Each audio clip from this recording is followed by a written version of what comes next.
Today, we preview this week's 2025-26 SP Authentic release. Johnny Toes calls it quits. We take a look at the top selling hockey players right now and a whole lot more. Welcome back to episode 405 of the Hockey Cards Gongshow podcast, presented by our good friends at Upper Deck. Josh!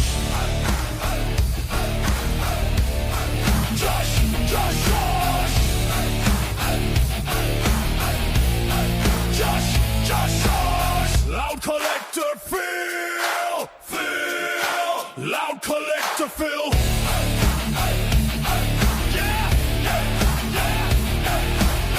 Baba Louie, Baba Louie! Yeah. Baba Louie, Baba Louie!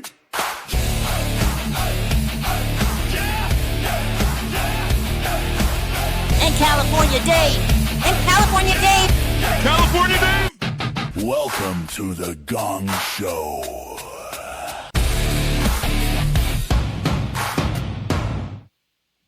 Hello, happy family. Welcome back to the Gong Show. Happy Monday. Hope you had a good Father's Day out there to all the dads in the universe.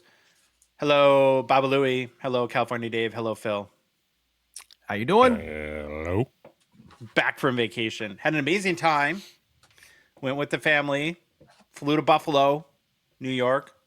Rented a car. And then we're told that we couldn't take the car that we needed on our voyage to Montreal, which was a little shocking. And I hate when a vacation starts off with a negative surprise. So we had rented, because there's 6 of us going on this trip. It's myself, my wife, my 2 kids, and my son's girlfriend, and then my mom came with on the trip. And we're Americans, so we travel with a lot of crap. And so I rented it was supposed to be like an expedition or the Jeep, the long Grand Wagoneer thing, and get up to the rental counter at the Buffalo airport, and there's a sign there that says, just so you know, if you're planning to go to Canada and you've rented a large SUV or premium vehicle, you can't take it.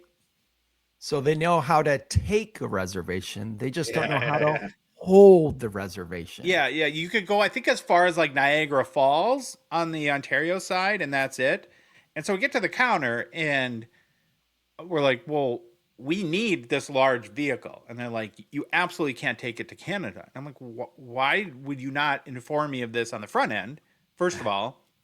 And then what do we do about it? So we squeezed into the same minivan we always rent, like a Pacifica, and somehow made it work. And when I asked him, I'm like, well, this is not great news. Why not? And when I told Phil, and he knew right away, because I guess this is a big thing in Canada, because they're all getting stolen. And I'm like, what? That is correct. Yes. And they said if you take these a large 4-wheel drive SUV into Canada, that they're getting stolen often.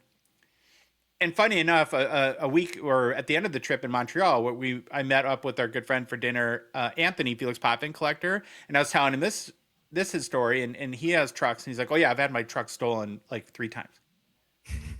And then in his recent truck, he has like some special thing that prevents people from stealing it. But I guess that they like the beep boop, the boop boop, like that they have like scanners that they clone when you open and close your doors or whatever. And then they take your car and run off. So apparently it's a major thing in Canada. But to your point, Dave, it's like maybe tell this to people at the point of reservation. Well, didn't you make a reservation for a specific car?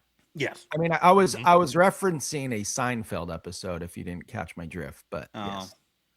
The part where he rents a car and they don't have it for him. And he says, anyone can take a reservation, but holding the reservation is the most important part of the reservation. It's a very funny clip, but good on you. Yeah. So we made it though. Everything worked out just fine. Montreal had never been. It's amazing.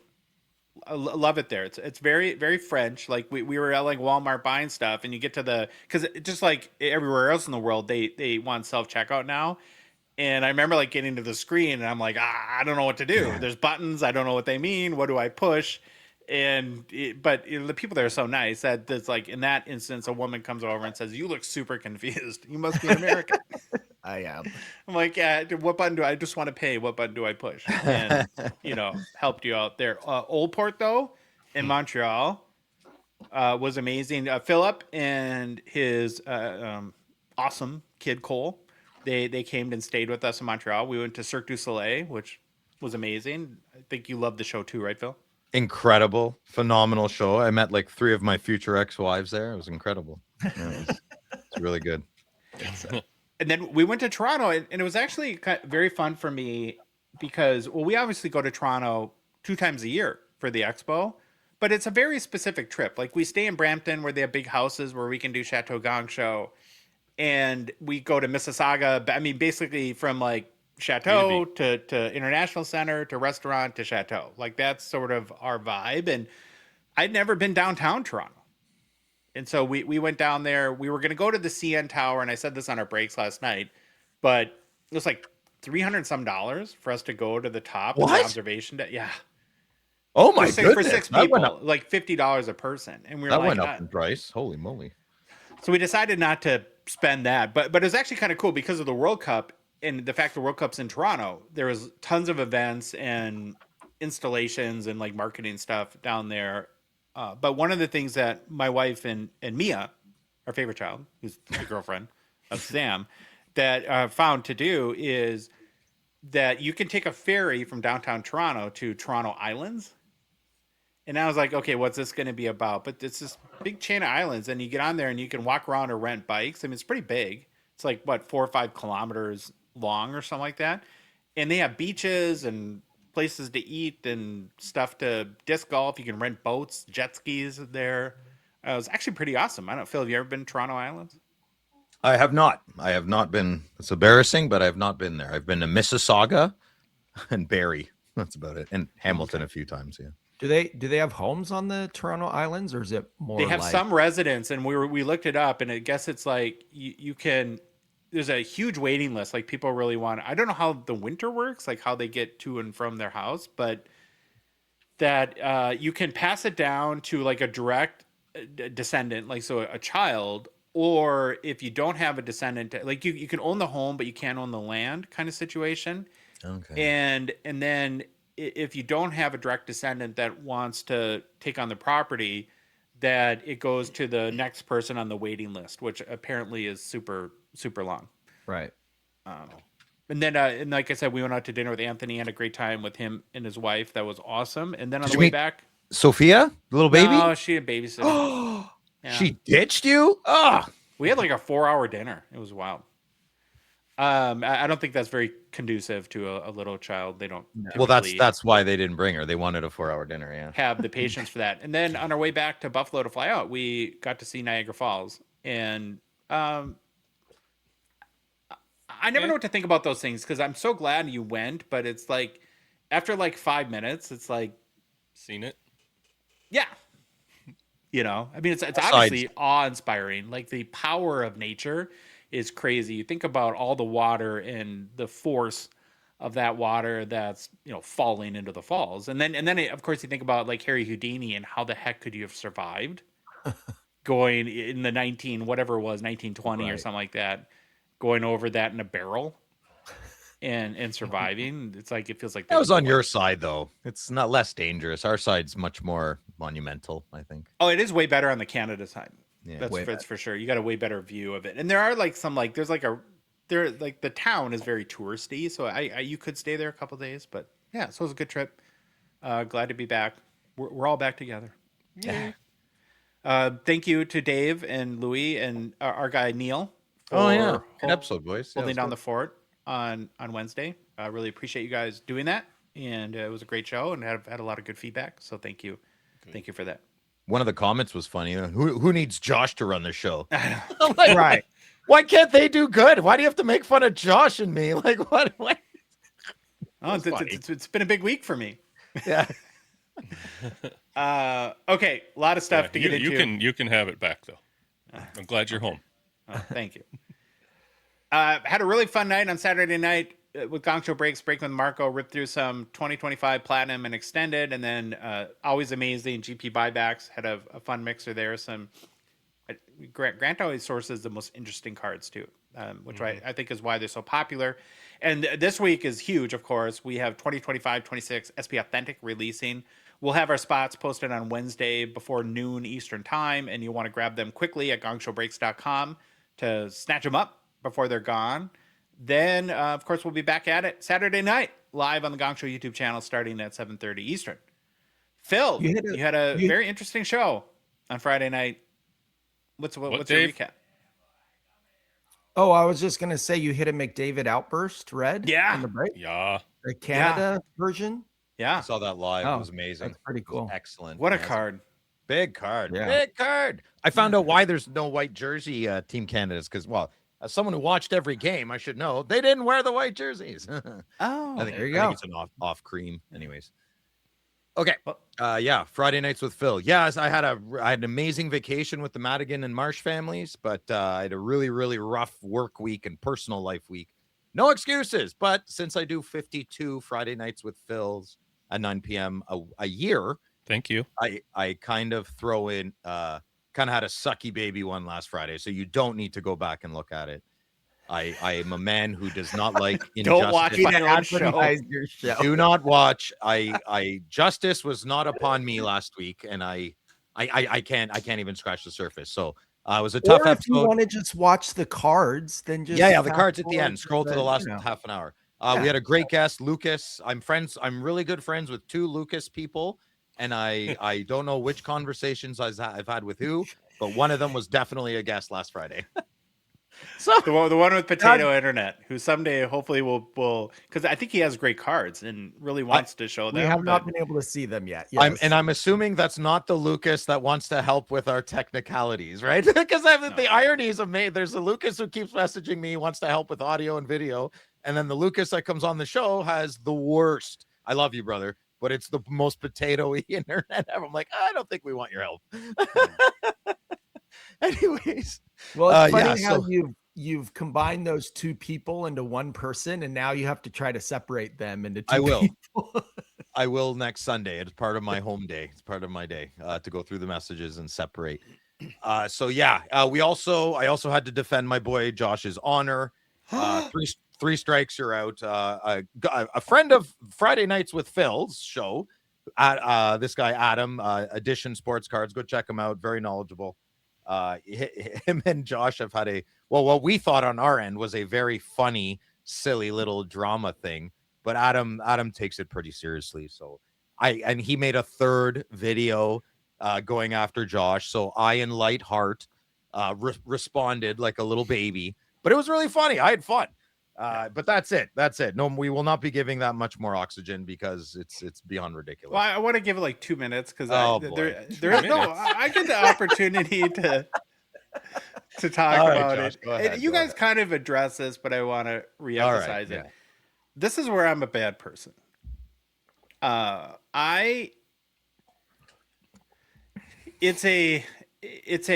So we do a show, we do many hours a week, and we give opinions and takes, and they're not all going to be great takes, and some I still tend to agree. Like I do believe that Connor McDavid, to be an all-time great, needs to win a Stanley Cup, and I think I'm allowed to have that opinion. Doesn't mean you have to agree with it, and you can, and I doesn't even mean I'll be right at the end of the day. I'm more of the mindset of let's see how this plays out. But I put, like, that being said, I put zero, or the meaningness of that belief in my life has literally like less than zero. I don't care. It's not real life. It's not part it's of a your stupid real opinion about sports. Yes, that's right? what I tried to convey. Like, And so I can't explain how little I overall care about this topic, but here's why this is happening, and it's because this is why I'm a bad person. Because it doesn't affect me emotionally in any way whatsoever, I kind of find sport in poking the bear. Right? And the funny thing about this is this guy thinks that like he's like owns space in my head. yeah. And there's no, I mean, it's like a stupid argument because there's no way how I can communicate to anyone in the world what's in my head or not. But all I can say, and you can trust to believe me or not, is that he has literally zero space in my head. We try to do a little bit of a comedy show here. We try to have fun, and he gets very worked up. Connor McDavid, I hope he wins 75 Stanley Cups and his cards are all worth $1 billion a piece. I mean, I don't root for anybody to not succeed in the hobby with their purchases. I mean, that's weird, right? I don't want anyone to lose money or anything like that. But I do believe this about the player. Sorry. It's my opinion, and it is what it is. And so there this is also where I'm a terrible person, is that Adam, when you make these videos, it just wants me to poke the bear more. Yeah. I kind of get excited. Yeah. The other day when in our group chat, when somebody posted the video, this is not good. And I laugh really loud, and my wife's like, "What's so funny?" And it's like, and then I had to explain to her, it's like, well, some guy really hates me and did another YouTube video about me, and it kind of made my day. Does that make me? Am I evil or bad? No. It's our age too, right? Adam's like 20 years younger than us, so I think when he gets to our age, he'll know how we're. I can see myself now. like being like very like like, and it's obviously, and God bless him, right? It's like I love passionate people and people that have passion for something. I just don't share the same passion over you, and my passion though is to make funny, good content, and it, the only way this stops, Adam, is if I'm just gonna. Okay, so maybe watch what Dave and I said last Friday about this. I think we said everything you couldn't say.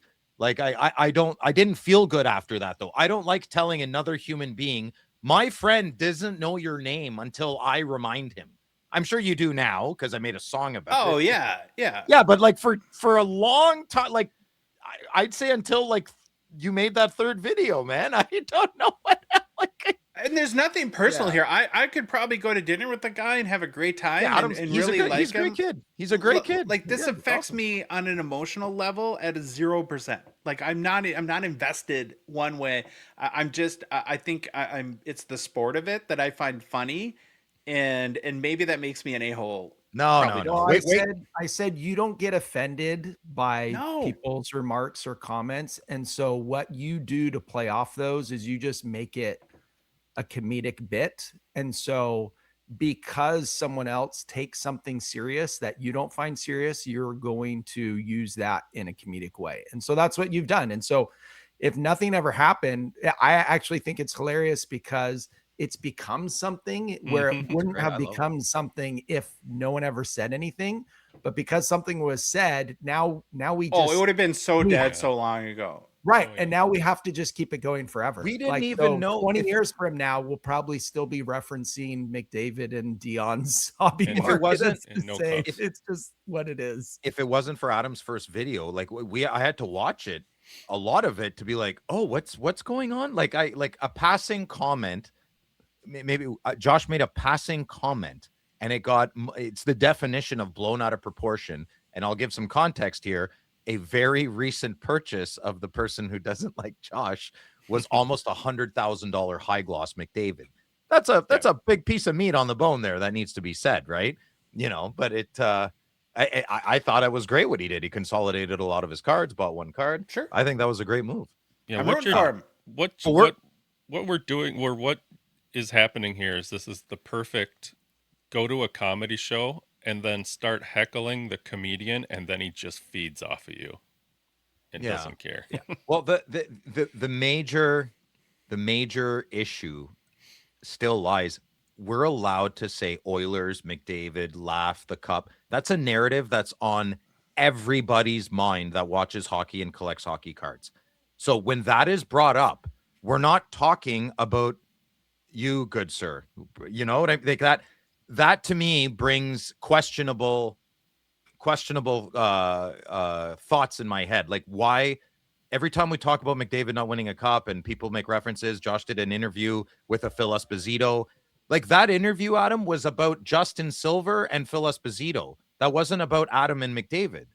Just a bit apart, was it, right? So, like, I'm not going to say the buzzwords that everyone sells, but that's very self-absorbed to think that someone's always talking about you when we're talking about a professional athlete where nobody understands what they're thinking. Like, we're the guys worshiping, for the lack of a better word, other people's accomplishments. This is all Mickey Mouse conversation. It's nothing to get upset about. And we're definitely not talking about another collector. We're talking about the athlete. Yeah. That's it. That's my take. It doesn't also help though that, and you guys know me, I am one to run a bit like 4 miles into the ground. Yeah, I've never met anyone who goes as long as you on anything. Yeah. I try to aspire, but I'm just not there yet. So Yeah. I'm working on it. Yeah. All So peace and love. Peace and love. Yeah, it's whatever. Listen, it's gonna come up again. I think a lot of times you do things and nobody's noticed. Maybe you are poking the bear and nobody notices. Maybe Yeah, you well, know I you're do it doing for me because I get entertained, and I don't and even find- notice. Yeah. I've never thought about this until I was like, oh God, Adam made another video.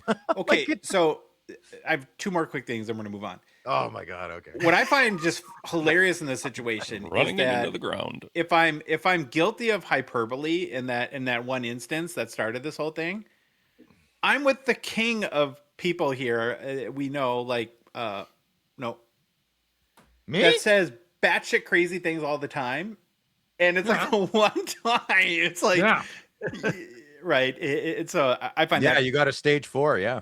I find that very funny. And then the other thing too, and you guys I believe alluded to this too. And last thing I'll say is that when you want to do something like the Gong Show, because we love to create and we love to be creative, you have to go into it knowing that, we get negative feedback every day. All of us, all 4 of us do. Especially Dave. Right. Oh, yeah. Super Dave. Controversial bastard. And you can't let it bother you, otherwise it would crush you in an instant, right? And so in a lot of ways it helps you improve. So it's like, you can look at it on the positive light too, but It did hurt in the beginning, but once you confront it, and I invited people on Friday nights with Phil, like 2 out of 4 people already, oh, sorry, man, I was hammered. All right. Like, I don't know. Yeah. Okay. Well, there you go. Yeah. You don't put yourself in their shoes, and, maybe there's some understanding that you can have there. So, thanks for defending me. You didn't have to, but I appreciate having It's a one-time thing, Madigan. Don't get used to it. Yeah. Because, we don't run anything into the ground around here. Is it weird Yeah. that I've developed emotional feelings for my cat?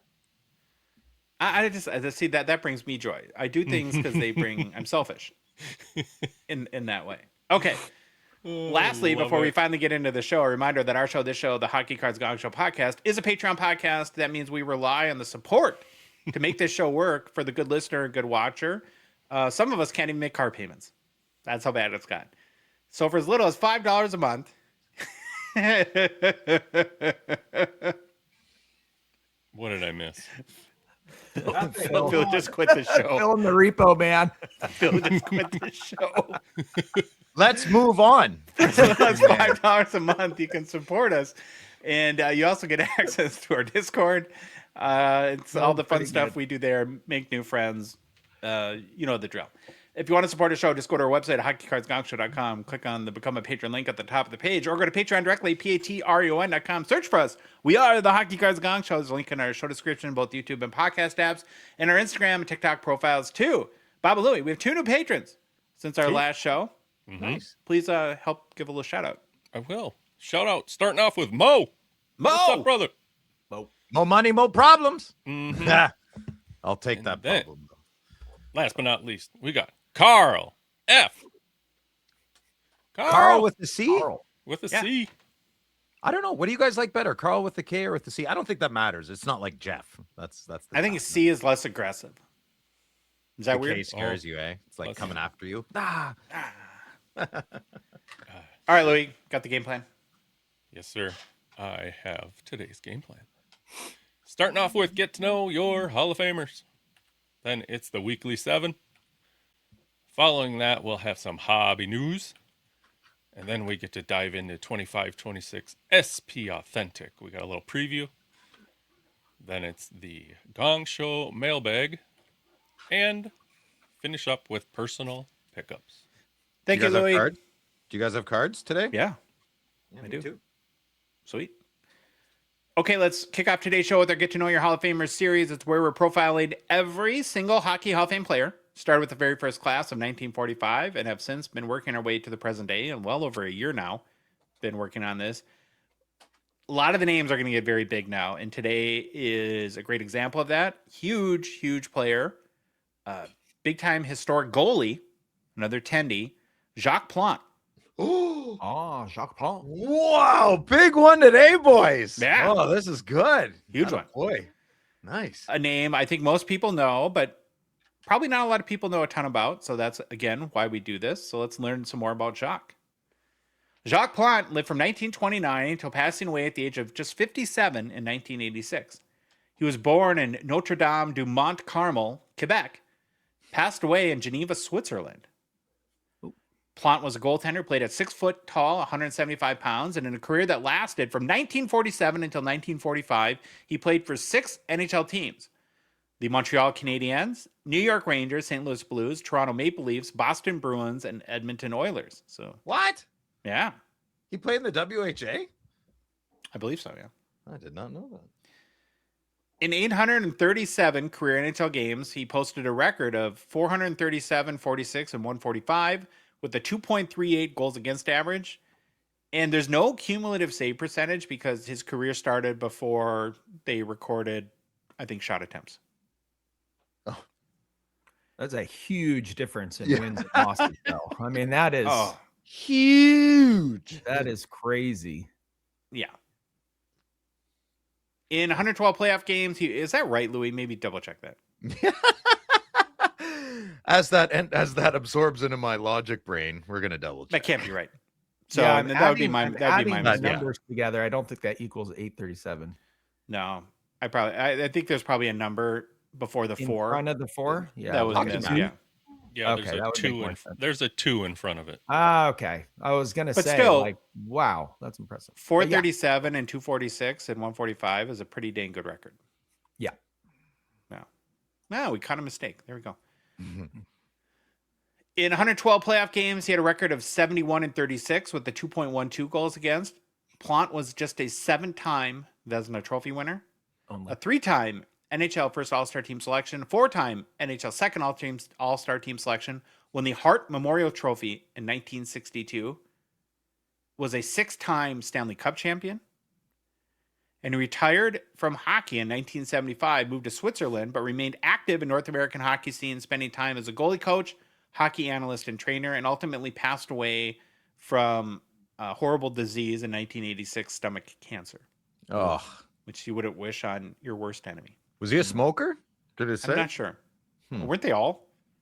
Yeah, I guess so. Or Can you yeah, well, I mean, imagine, even if you weren't, if you walked into any closed room, you're smoking. Yes. Yeah. Yeah, fair enough. Basically. Why you should care about Jacques Plante. Again, he was born in 1929 near Shawinigan Falls, Quebec, the oldest of 11 children. His early hockey story sounds almost homemade because it was. His father carved him a goalie stick from a tree root, and his first pads were reportedly made from potato sacks reinforced with wooden panels. Pretty good starting point for a guy who would later change the equipment used by every goalie after him. As a kid, Plante originally played out as a skater, but asthma made it difficult for him to handle long stretches of hard skating.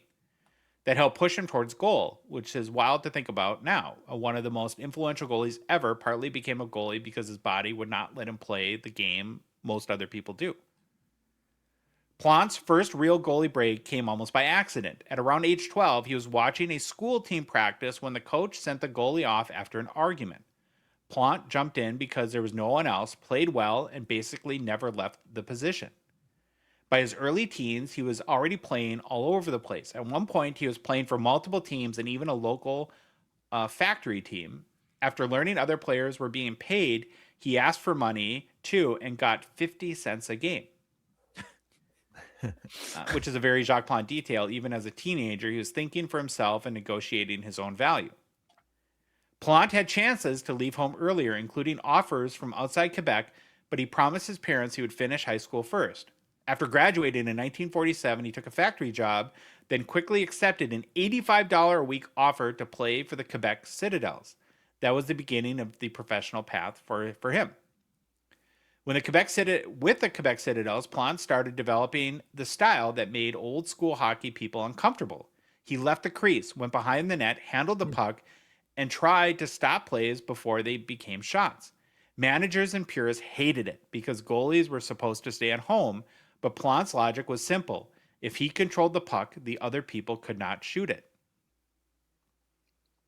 Plante later explained that whole approach with one line: possession of the puck is number one. He said all he was doing is getting control of it until a teammate arrived. That sounds completely normal now, but in his era, it was almost revolutionary. He was playing a modern goalie's puck control game decades before it became standard. Before he became a full-time Canadian, Plante worked his way through Montreal's system with the Montreal Royals, the Buffalo Bisons. His NHL opportunity came in 1952 when Canadiens goalie Gary McNeil was injured. Plante came up for a short replacement run. He went 2-0-1 and allowed only 4 goals, which was enough to show Montreal there was something different there. In the 1953 playoffs, Plante was thrown into an enormous spot.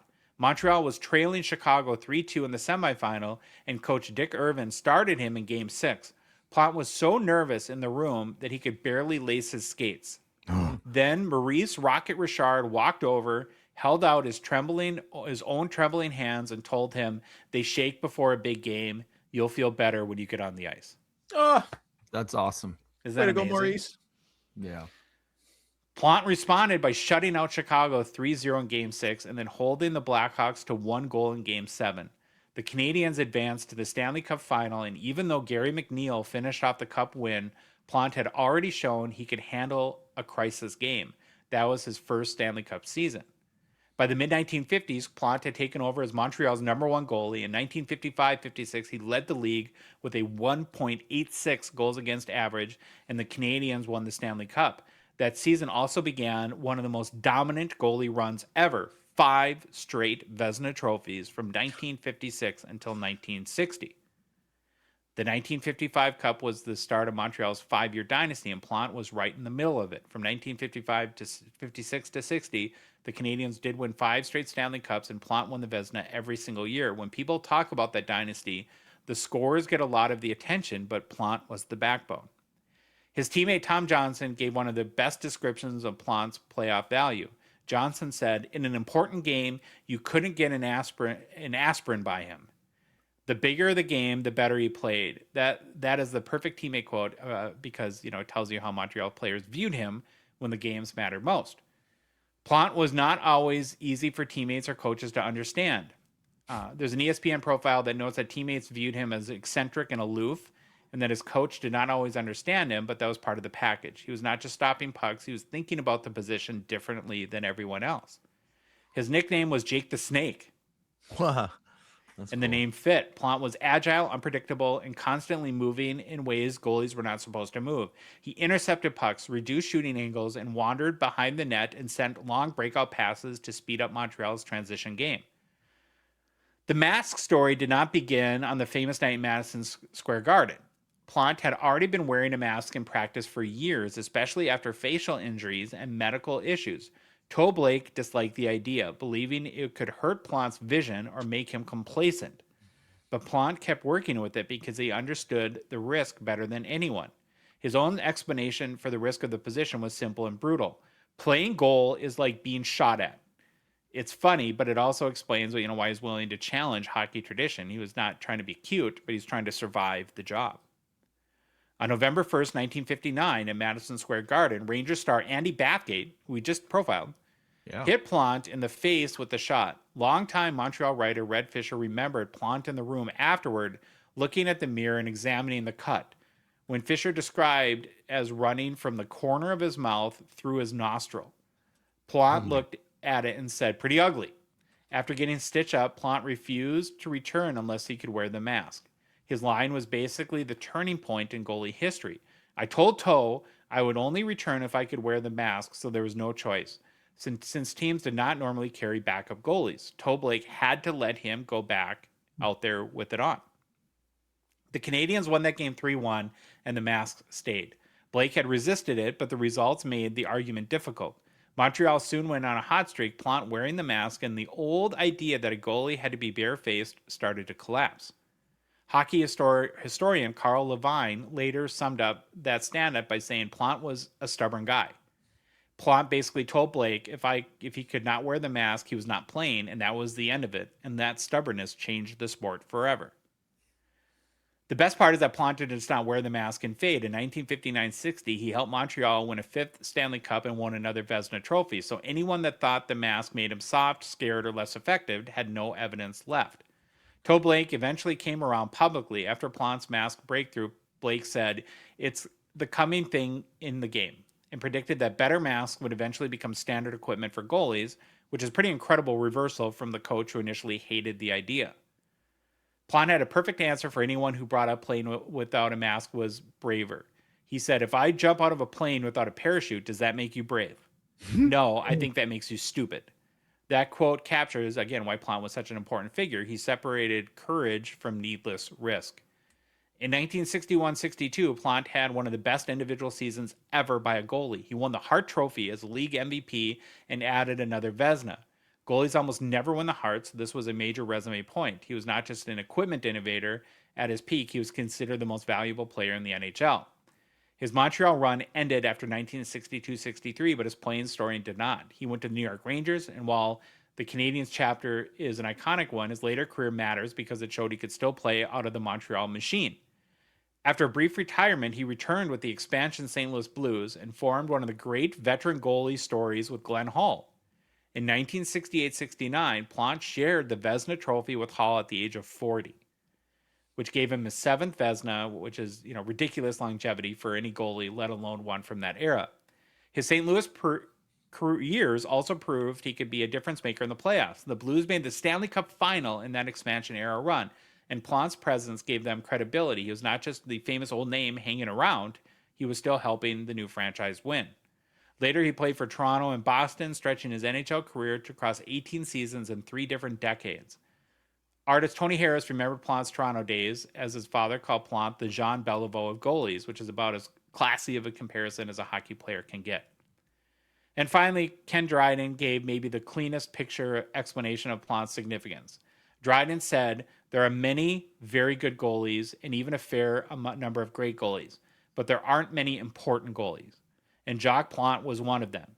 That's, the closing argument that he was great, but more than that, he was important. He changed how goalies played, how they protected themselves, and how the position was imagined. Lengthy, but I thought it was worth. Being eccentric makes you memorable too. I mean, he's a goalie, right? So yeah, all goalies are a little weird, right? Yeah, but in a lovable way. You know what's funny? He, with the influence he had on the mask, I know he wasn't the very first one, but he had influence. Who had the biggest shot, or one of the biggest shots in the 50s? Boom Boom Geoffrion. And so who in practice did he have to save? So he's probably constantly terrified of a big slap shot, right? Because slap shots weren't big in the 40s, or I don't even think they're really in the 50s. Like you said, Bathgate. Gordie Howe did everything really hard, I guess. Like Bobby Hull was late 50s, 60s. That's terrifying. Tim Horton, we went over him. That's kind of funny that probably the player with the biggest slap shot was on his team. And that's probably why it was top of mind, because he had to deal with that crap every week. As dudes, though, we all deal with like the whole male machismo thing at certain points of our life. And I really admire him for being strong enough to this whole masking, guys, is really dumb. It doesn't make you more of a man to get smashed in the face with pucks. And ultimately, it probably makes you a better goalie if the goal is to win, to not have to deal with like your face being crushed often in a game. So let's not be dumb here, and let's change the way that we approach. I like the parachute comment. Like when I learned how to use a chainsaw in my 20s, I thought wearing chainsaw pants was stupid. Then you learn where your arteries are. Then you learn that you want to have children and meet a woman and get, then you put the chainsaw pants on. Right. So we've all been there, but then you put that aside right away. Taking unnecessary risks. Yeah. Right. Exactly. All right, we'll take a brief look at Jacques Plante's hobby market. His rookie card is in the 1955 Parker set, card number 50. This PSA 8 is a high-selling copy, sold for $24,000 US in March 2021. One of the hardest sets to get very pristine cards. It's mainly the border at the bottom, the red border. There's the yellow underneath it, and it's hard to find the card centered. It's hard to find the borders, the edges in good shape on this card.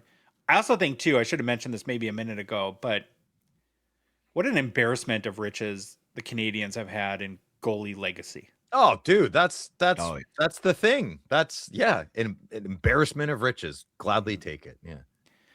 Then beyond his rookie card, I picked 3 additional playing days examples to highlight. The first is from 1957, Parkhurst.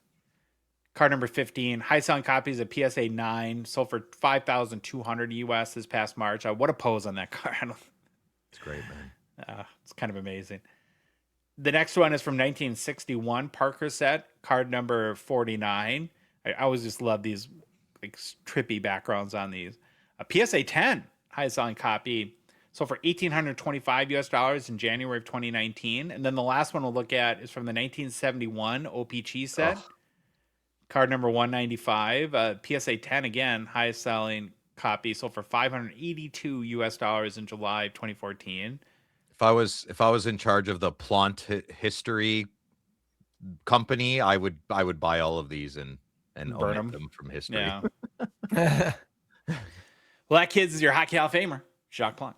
Amazing, good one, Madigan. That was a great one, very special. Yeah. I think I learned a lot about him through that I would have never known. And it's again, these people were important to the history of the game and helped pave the way to where we are today. There was a great Canadian commercial. The good listener can go take a look on YouTube. I think it was incorrect because growing up, we always thought he was the first one to wear a mask. Whatever. Like, he was one of the founders. Like, that's good enough for me. Who cares? First one. There's a very nice, comfy, cozy commercial of Jacques Plante getting smoked in the face, left, right, and center with the puck. And then you see it cuts away to the medical room and you see him getting stitched up. And then I'm getting goosebumps just thinking about it. And then at the end, it shows him like stopping all the pucks. And he gets hit in the face, but he's got the mask on, you know?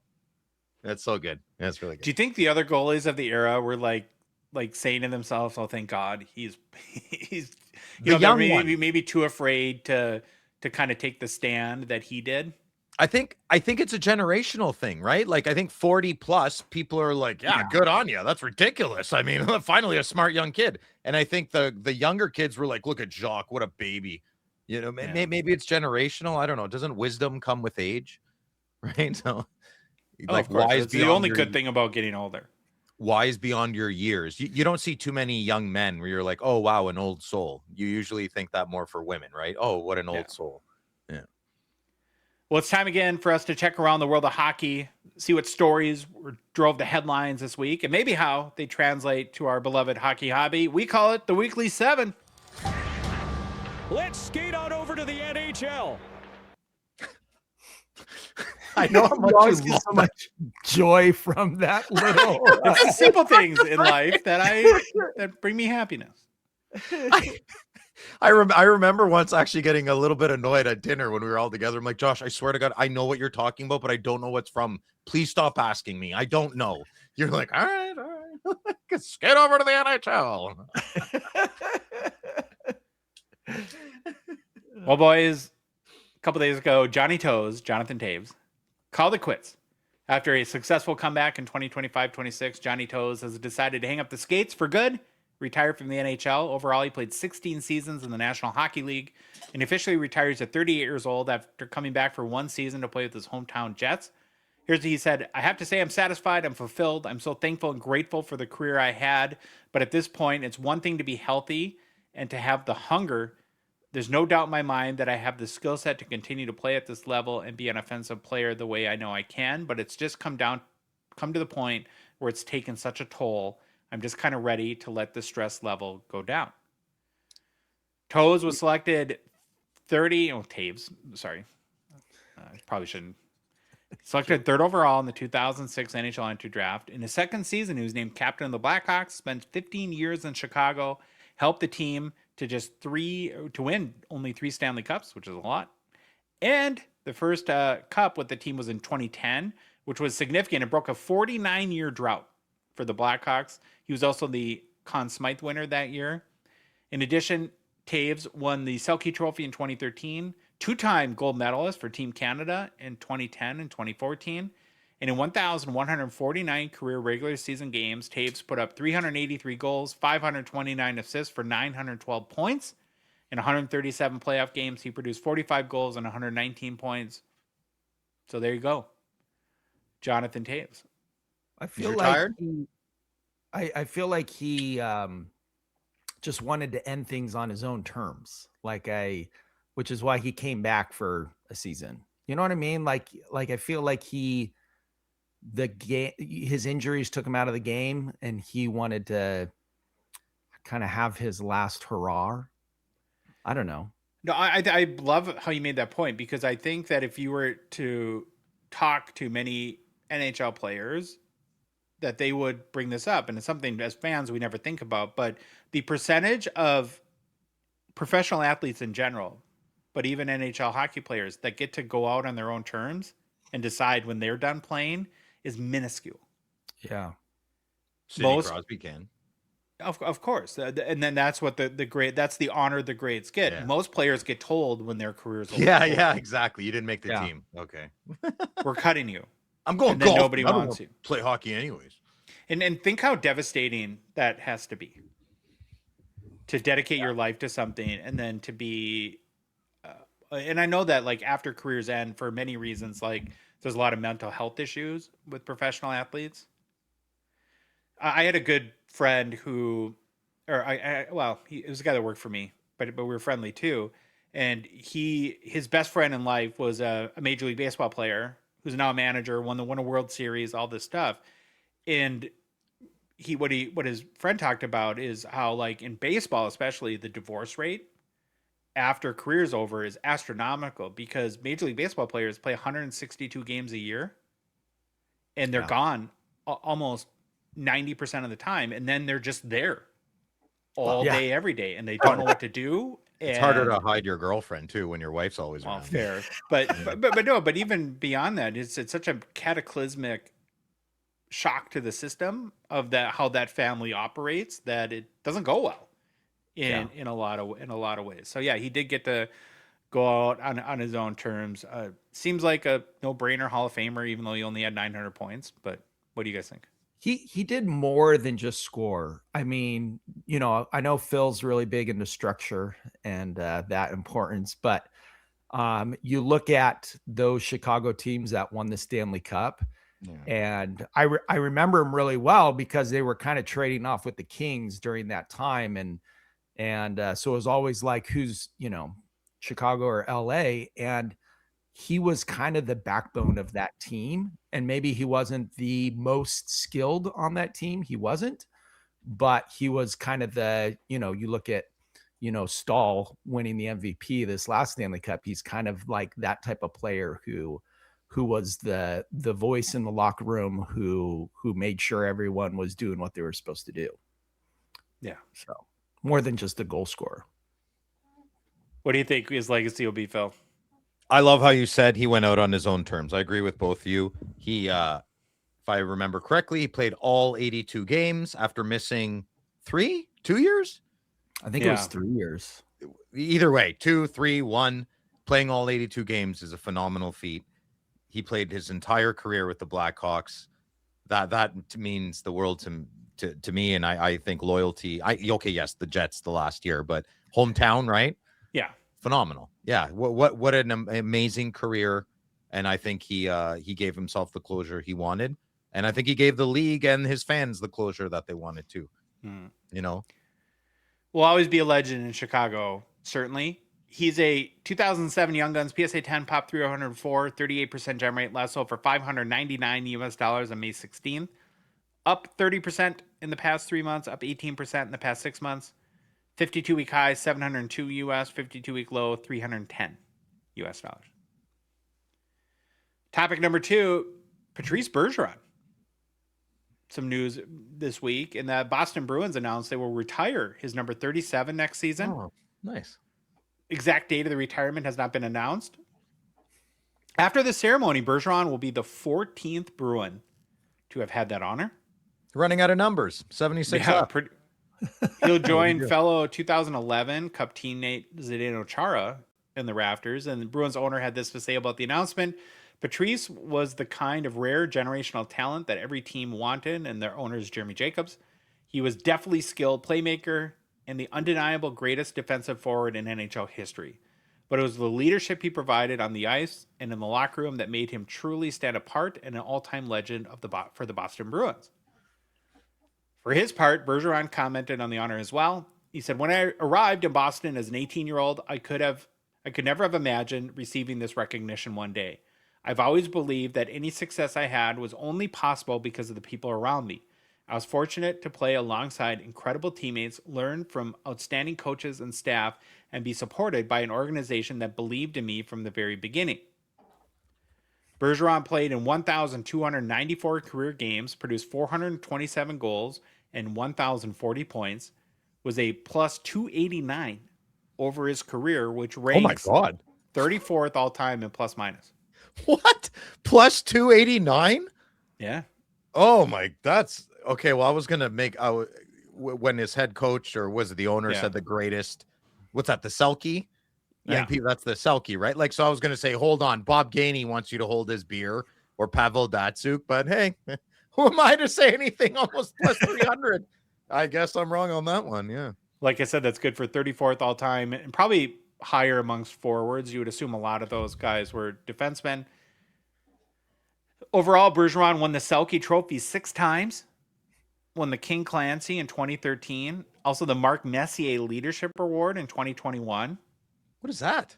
Mark Messier Leadership? I didn't even know. Yeah, I guess presented to people that demonstrate good leadership. It's newer award. Big Moose? Big Antler? Big Moose. Well deserving, I think, to get his number retired. I would assume you guys agree with that. Oh, punctured lung playoffs. Yeah, retire his number. The only this is a very selfish thing, but I'm in the process of trying to complete the La Collection set, and Bergeron is in that set, and I think his card just doubled in price. So if anyone's got one, you can reach out to the Gongshow. Well, what I'm saying is now it's gonna be harder to get. Oh yeah, okay, I get you. It's more expensive now. It's at least 10 it's more points. it just got, like I said, it just doubled in price. So I was like, but every Boston fan we know is pretty cheap. Like Eric, he's not gonna be in that race, or Jay. Well, that's not true. Jay gets spendy, so I take that Jay back. Can get spendy. Yeah. Jay can get. So I was curious. Overall, 186 players have had their numbers retired to date in NHL history.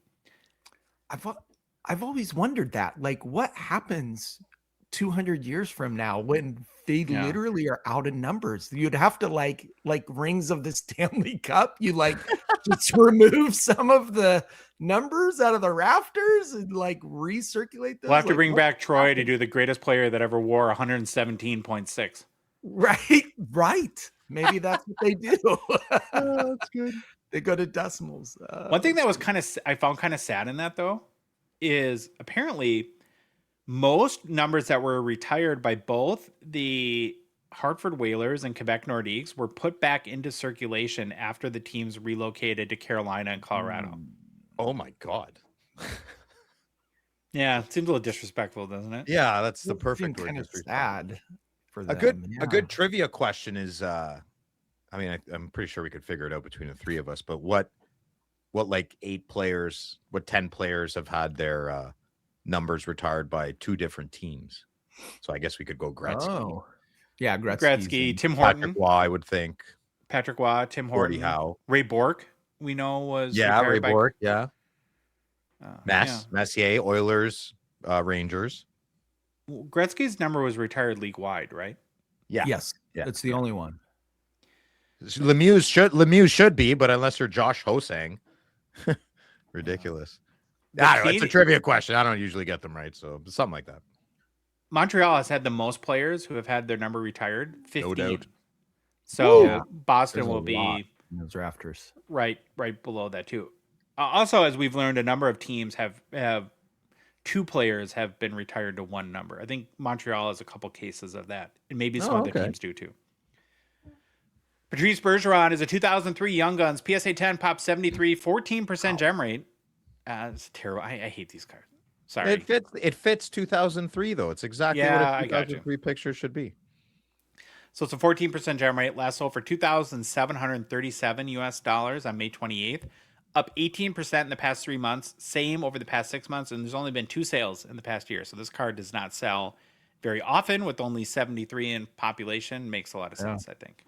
That just shows you the value in those population reports, because you wouldn't think like, oh, his Young Guns is getting as much as, close to McDavid. But, when there's only 73 copies, it sure does drive up the market value.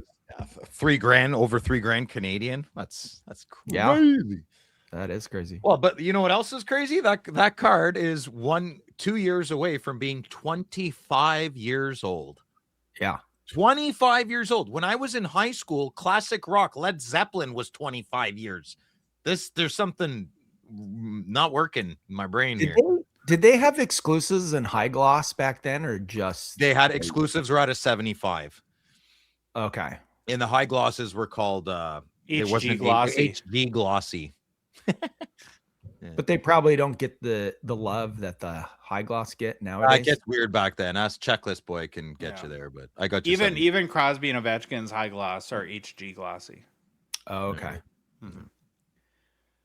Okay, moving on. We've had we're not going to spend a ton of time on it unless you guys want to have specific comments, but a lot of coach news this week. Yeah, Jim Hiller. That's crazy. Dave's got a lot to say about that. Yeah. Well, we'll start with the Golden Knights real quick. The Stanley Cup finalists. Ryan Craig was named the coach on Wednesday. A 44-year-old replaces Torts, was the coach in Henderson of the AHL the past 3 years. It seems like Torts had a big impact, and I'm a little surprised that it sounds like that it was predetermined he would not continue beyond this season, and he is known for shining bright but burning out fast. And so, maybe they're just trying to think ahead there, but it seems like the players liked him and he did a good job. So he's a great guy, good man, apparently great to have a beer with. And he's just, he is what he is. I think we all know, short shelf life, big bark, big bite. And no one likes to get bit too often. So, and the Kings didn't want him, but apparently the Maple Leafs do. The blue team hired Jim Hiller this week as their coach. He was fired by the Kings in March, and the 57-year-old will replace Craig Berube. A lot of retreads you get in the National Hockey League. What are your thoughts on this, Dave? Well, one, we fired him about 3 months too late, and everyone didn't know why we didn't fire him over Christmas break, because we were tailing off, and then he hung around for a long time.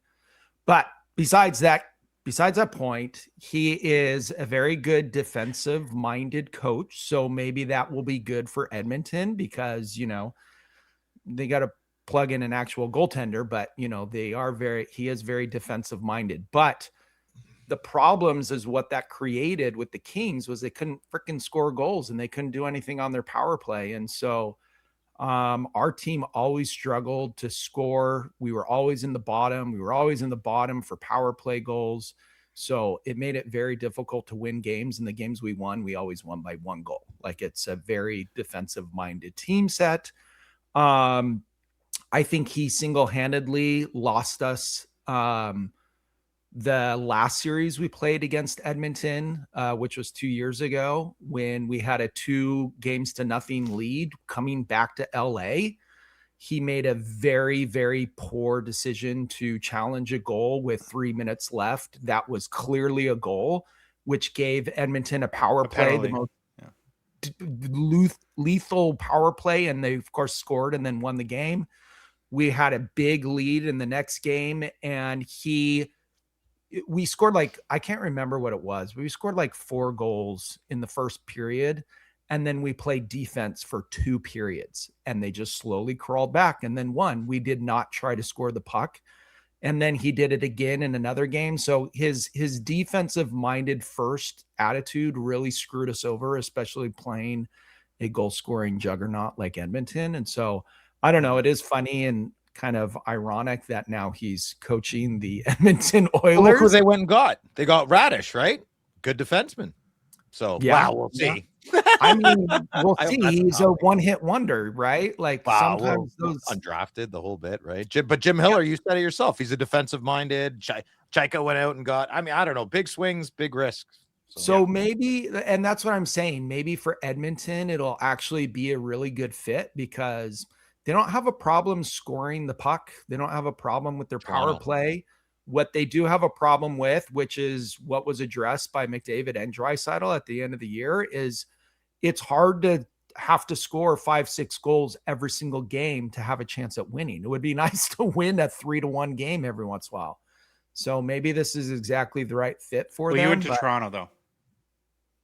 Oh, he went to Toronto. Oh. What do you think we were talking about? Not Babcock, Jim Hiller. Oh, Jim Hiller. I got confused. Yeah. So that's okay. I don't know. Maybe, I told you halfway maybe Edmonton should have hired him. No, Toronto, you dingus. Yeah. Well, okay. Probably be better in Edmonton. And we'll give you a chance to recover now because your team then hired Peter Laviolette.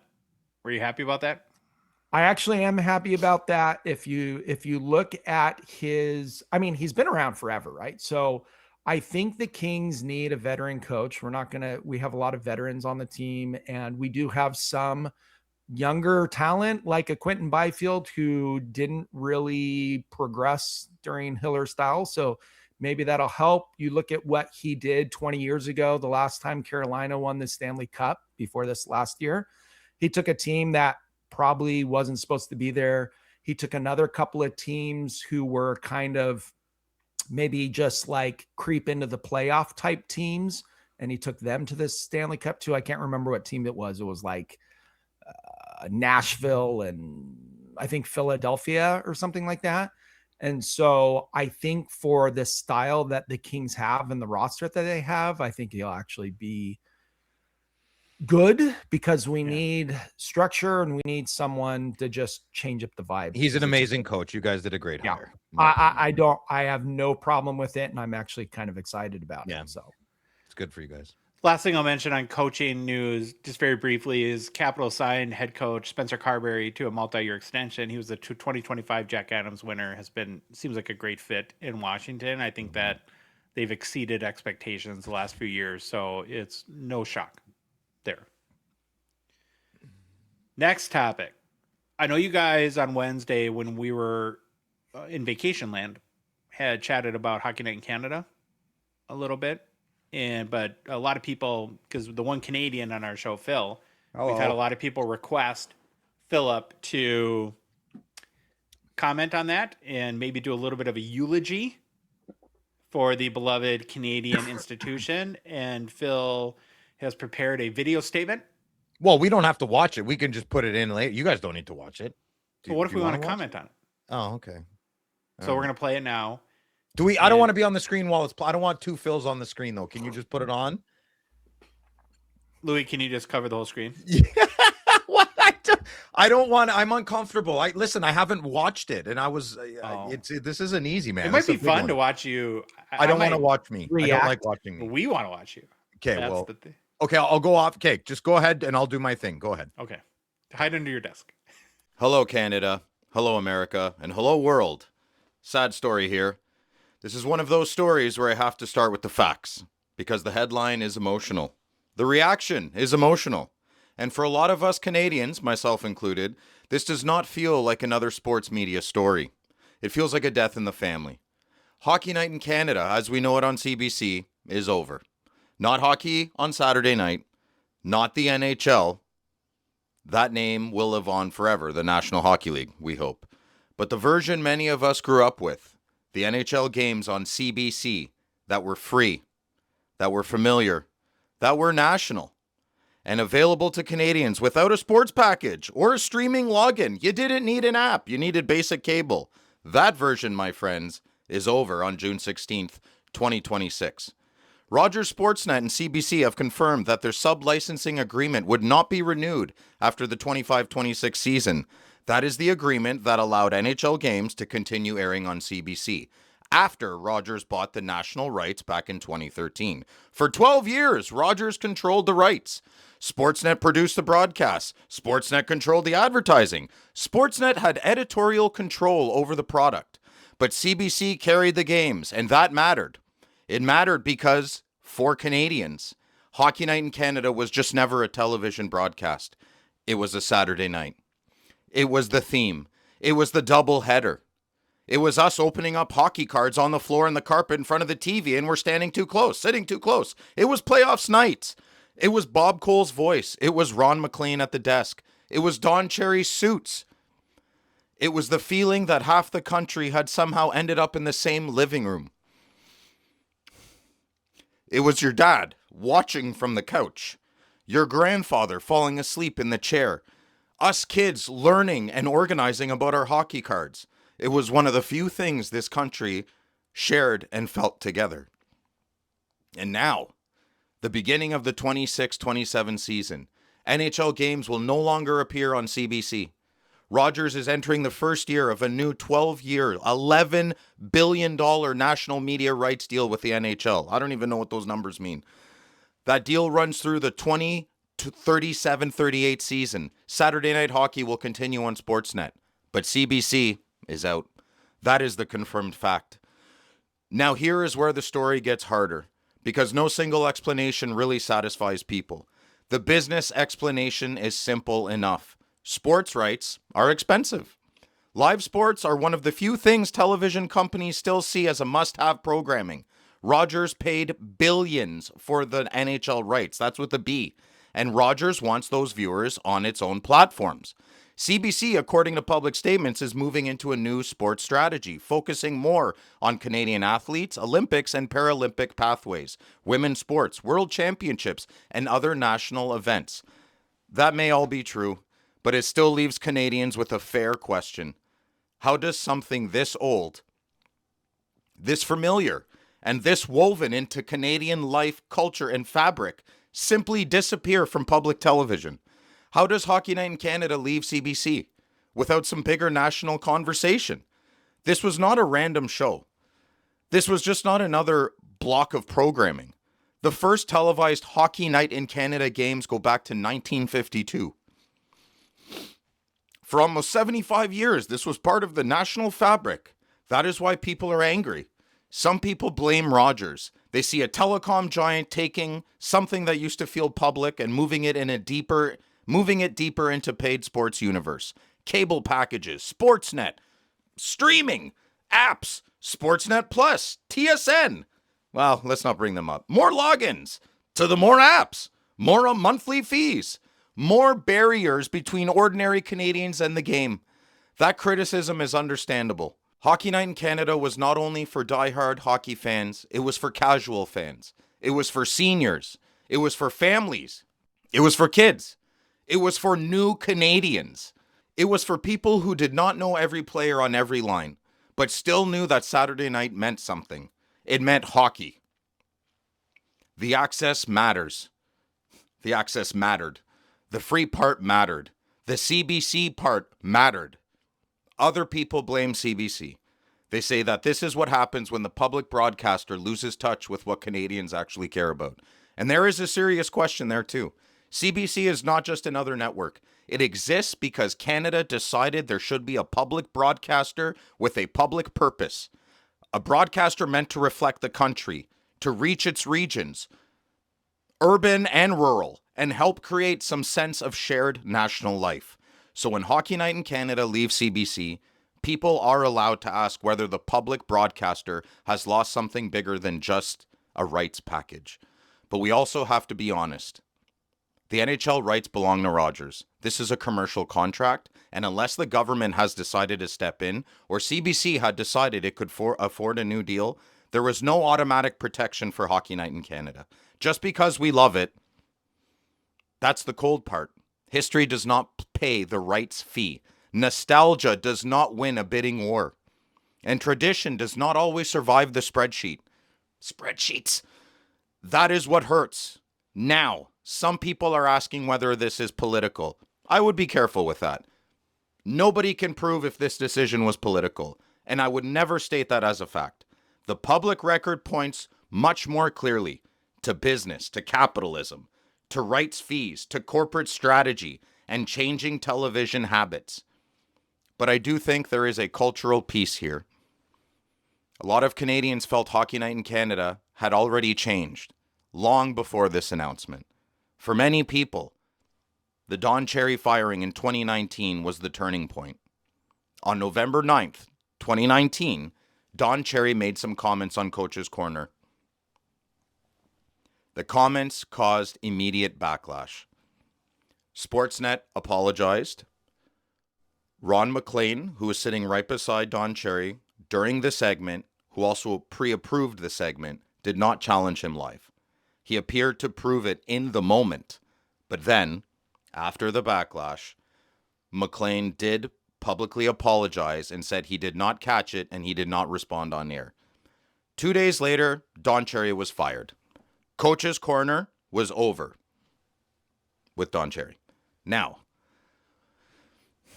let me be clear. You do not have to agree with anything Don Cherry has ever said or his final comments or his very first comments ever. You do not have to defend the wording. You do not have to pretend people were not hurt or offended by what he said. But you can still recognize that this exit marked the end of an era. Don Cherry had been part of Hockey Night in Canada for decades. For better or for worse. For better or for worse, he was one of the most famous sports broadcasters this country has ever produced. He was loud, old school, stubborn, colorful, controversial, and impossible to separate from the show's identity. When he was removed, more than a firing, they saw it as a message that history only protects you until the backlash gets loud enough, that the institution was no longer willing to carry the people who helped build it. And again, that does not mean Don Cherry caused this CBC decision. He did not even close. There is no evidence of that. But culturally, the Cherry firing became a symbol. To some Canadians, it felt like Hockey Night in Canada had already started to detach from its past. The music sounded different. It changed. The jackets were gone, but not mine, thank you. Okay. The voices were different. The show looked more polished, more corporate, and more like everything else going on. Then Coach's Corner disappeared like a fart in the wind. And now the games are leaving CBC. Institutions rarely die all at once. They lose pieces of themselves slowly until one day a statement comes out and people realize that the thing they loved had already been changing for years. That is why this story is so hard for myself and for so many Canadians. There is also the government question, and I think that is fair to ask. Why does government find ways to support certain private projects, certain developments, certain companies, and certain industries? But there was no visible public effort to preserve Hockey Night in Canada on free television. In Ottawa, I remember in 2021, the Ottawa City Council approved a $2.9 million tax credit for the Porsche dealership. Yes, you can look it up. Supporters said it was part of a community improvement plan. They argued it would increase tax revenue and help redevelop the area. All very fair points. The other side of that aisle saw it differently. They saw public help for a luxury car dealership. They saw corporate welfare. So when people now look at Hockey Night in Canada, leaving CBC, they ask a blunt question. If governments can help a Porsche dealership, why can't anyone help keep the people's game, our national game, on public television? Now, okay, listen, that comparison is not perfect, not even close. A municipal tax credit is not the same thing as federal support for national NHL broadcast rights. I totally understand that. A local development grant is not the same thing. An $11 billion media deal, I understand. But the frustration behind the comparison is very real. People are not doing accounting exercises. They are asking value questions. What do we protect? What do we let go? What counts as Canadian culture? What is worth saving? Why does a Canadian institution have to stand alone in the marketplace like it's just another product when it's CBC Hockey Night in Canada? That is the uncomfortable part. Maybe because the honest answer is that Canada did not decide to kill Hockey Night in Canada on CBC. Maybe Canada just failed to defend it. Me included. No one had to stand up and say we are ending a national tradition.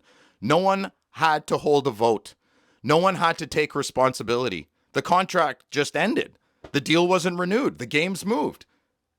Canadians were left to process that after the fact. Yours truly.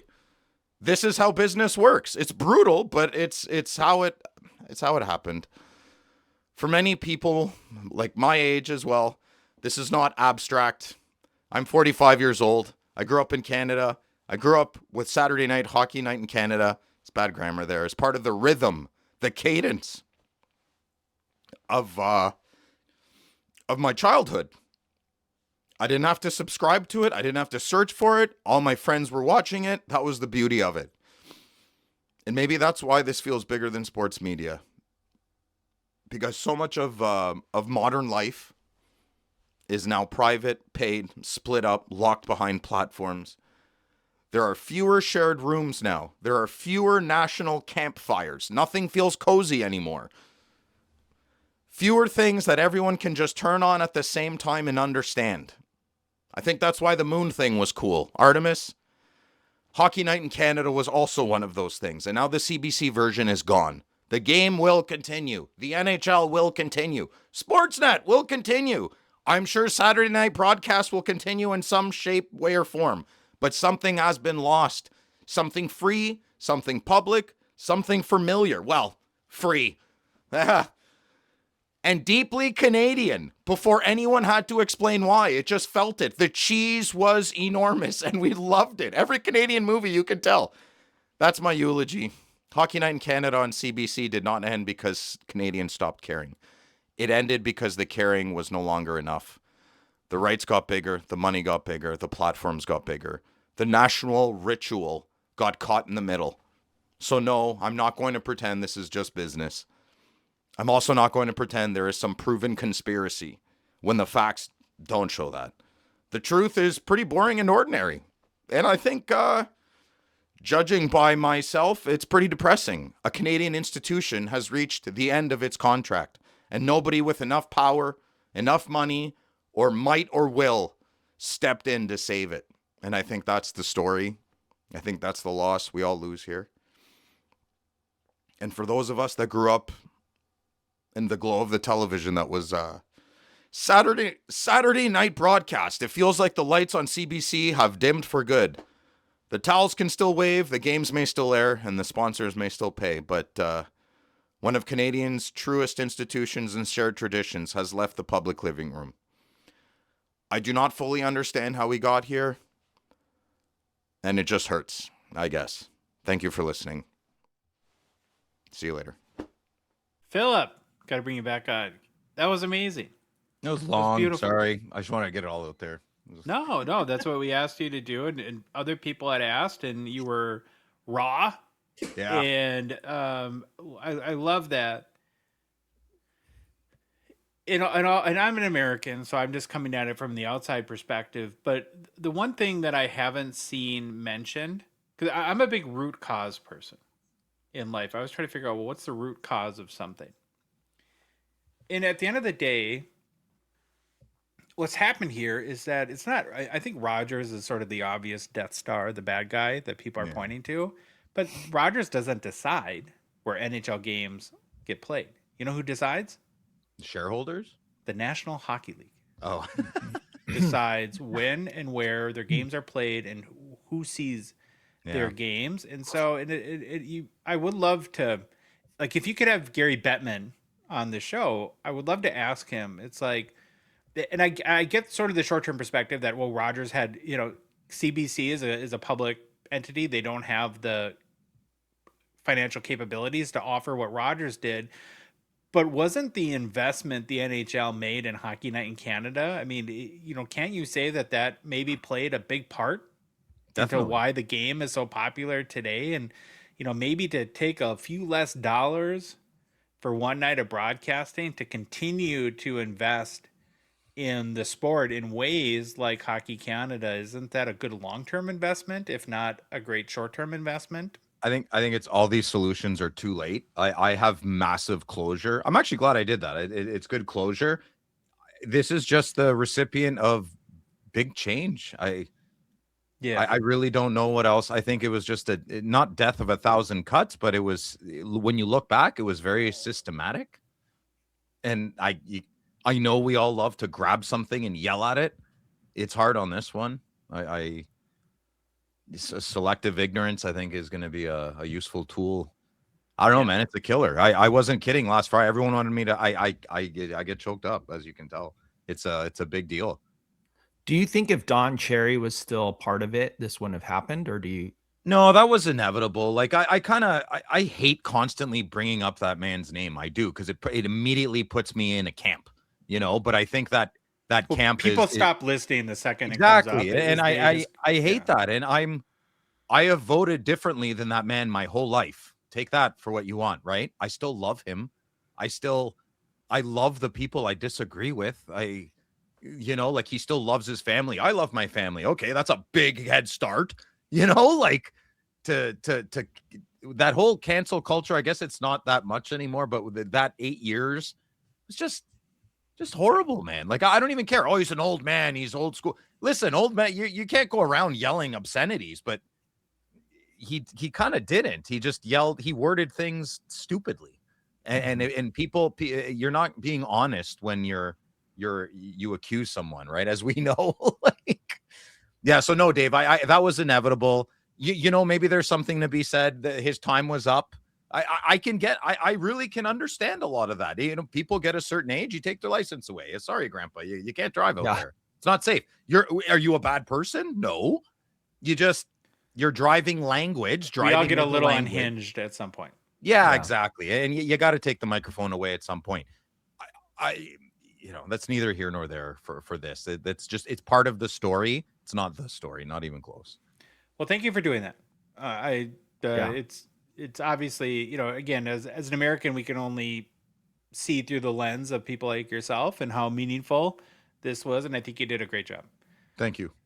Very good. A couple more things to get into in the weekly 7. So Darren Radish, we haven't talked about that yet, but the Maple Leafs made the first probably significant move of the offseason by trading for Tampa Bay defenseman Radish. Toronto traded a 2026 first-round pick, not the first overall, of course, that immediately signed him to an 8-year contract.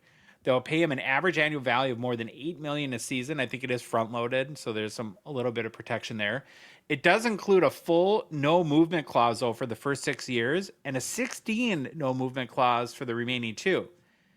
And you already alluded to this, but what a late blossoming sort of, you talk about having your career year at the right possible time.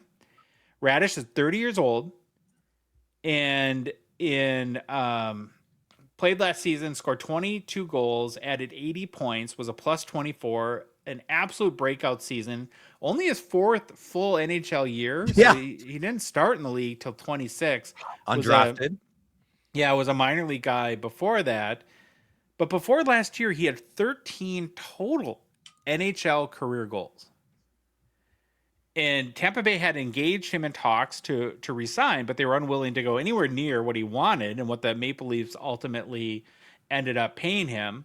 So now he's going to be one of the highest paid NHL defensemen after never making more than $975,000 in any previous season. Definitely a bold move for a 30-year-old who had never had more than 6 goals in any previous season before. He was obviously great last year, of course. But now, though, the Leafs are locked in for at least 6 years, probably really 8. And new GM John Chayka, I can never remember his name. I've heard it. Everyone I get say it one way, I get corrected the other way. I apologize for that. He had this to say about the trade and signing. We're thrilled to add a defenseman of Darren's caliber to our organization. Darren has emerged as one of the NHL's premier two-way defensemen, combining elite puck-moving ability with poise, competitiveness, and strong play in all 3 zones. His strengths he strengthens our blue line in every situation, and it's exactly the type of player we want helping to lead this team. So overall, it's a risk. I don't think there's any way you can say this is not a risky move. And if I'm a Leafs fan, I'm 50% excited and 50% terrified. How many times have you seen a guy in a contract year just go completely nuts? Exactly.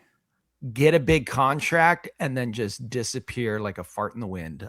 This is textbook this. I'm sorry, Leafs fans, but he could if the Kings did this, I would be pissed off because I'm so nervous about this. A guy who literally has done nothing like the first, few years, and then he comes out of the woodworks, and people have incredible, crazy, life-altering seasons for 1 year, and then they go back to the norm. And I just feel like that's what's going to happen with Darren, but I don't know. We'll see if I'm proven wrong, but that I would put way more money on him going back to what he was than duplicating what he did this last year.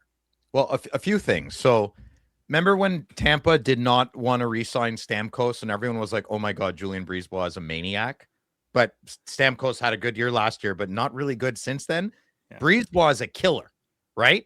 What does he know about Radish? Like they chose not to re-sign him. Yeah, well, they've seen him every day for a number of years now. So if Julian Brisebois calls me, if I'm a GM of the Sens and he calls me interested in a player I haven't been paying attention to, my attention is immediately pivoting to what Julian Brisebois, like he's the indicator. That's what I find so crazy about this. And okay, so there's that. There's some good things though. Yeah, I mean, he had a good year last year. He's what Toronto needs. They need exactly what they said. They need poise back there. They need Darren Radish back there. They need him back there. It's the contract. It's the 8 years. Yes. It's that he's 30. It's these things. It's that 1 year sample size. I mean, what they need, he's done for 3 years. He just did it really, really well and added some padding last year, right? So if it's a 3-year deal at $6 million a year, it's a home run. Yeah, I would agree with you, Josh. Yeah. Based on, because I think that and good on Darren. I mean, and his agent, they leveraged one good year and got him an awful lot. Okay, 2 more things. So we had the PHL draft this past weekend, and now the PHL hockey cards are a major part of the hobby. It's we want to definitely recap it. The first pick this year was Caroline Harvey, was selected by Vancouver first overall. She's the first defender to be selected number 1. I think it's only the 4th draft, so not crazy in that fact there. This past season was pretty dang good for Caroline Harvey. She's had a good year, and it continues. She won the Olympic gold, the Team USA. I don't know if you knew that, Phil, but USA won the gold medal. Was also named the tournament MVP. Won a 3rd national championship in Wisconsin.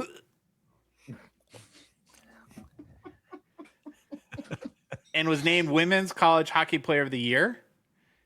Now was selected first overall in the PWHL draft. So that's a pretty good year. Yeah. I'd be happy with that. She married? Hey, what? Young. A little too young there. Positivity attracts positivity. I want happiness in my life. What? Abby Murphy of the University of Minnesota was picked 2nd overall by Seattle, followed by Penn State's Tessa Janicki, being selected at 3rd by Las Vegas. Another notable name, Jada Ginla, selected 18th by the expansion Hamilton team. Boy, what a is that Jerome produces a good hockey player children as well. Wow.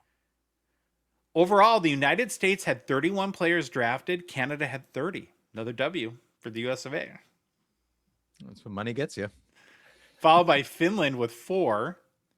14 Olympians were drafted from the Milano Games. The NCAA continues to be the major pipeline for women's hockey with 59 players selected.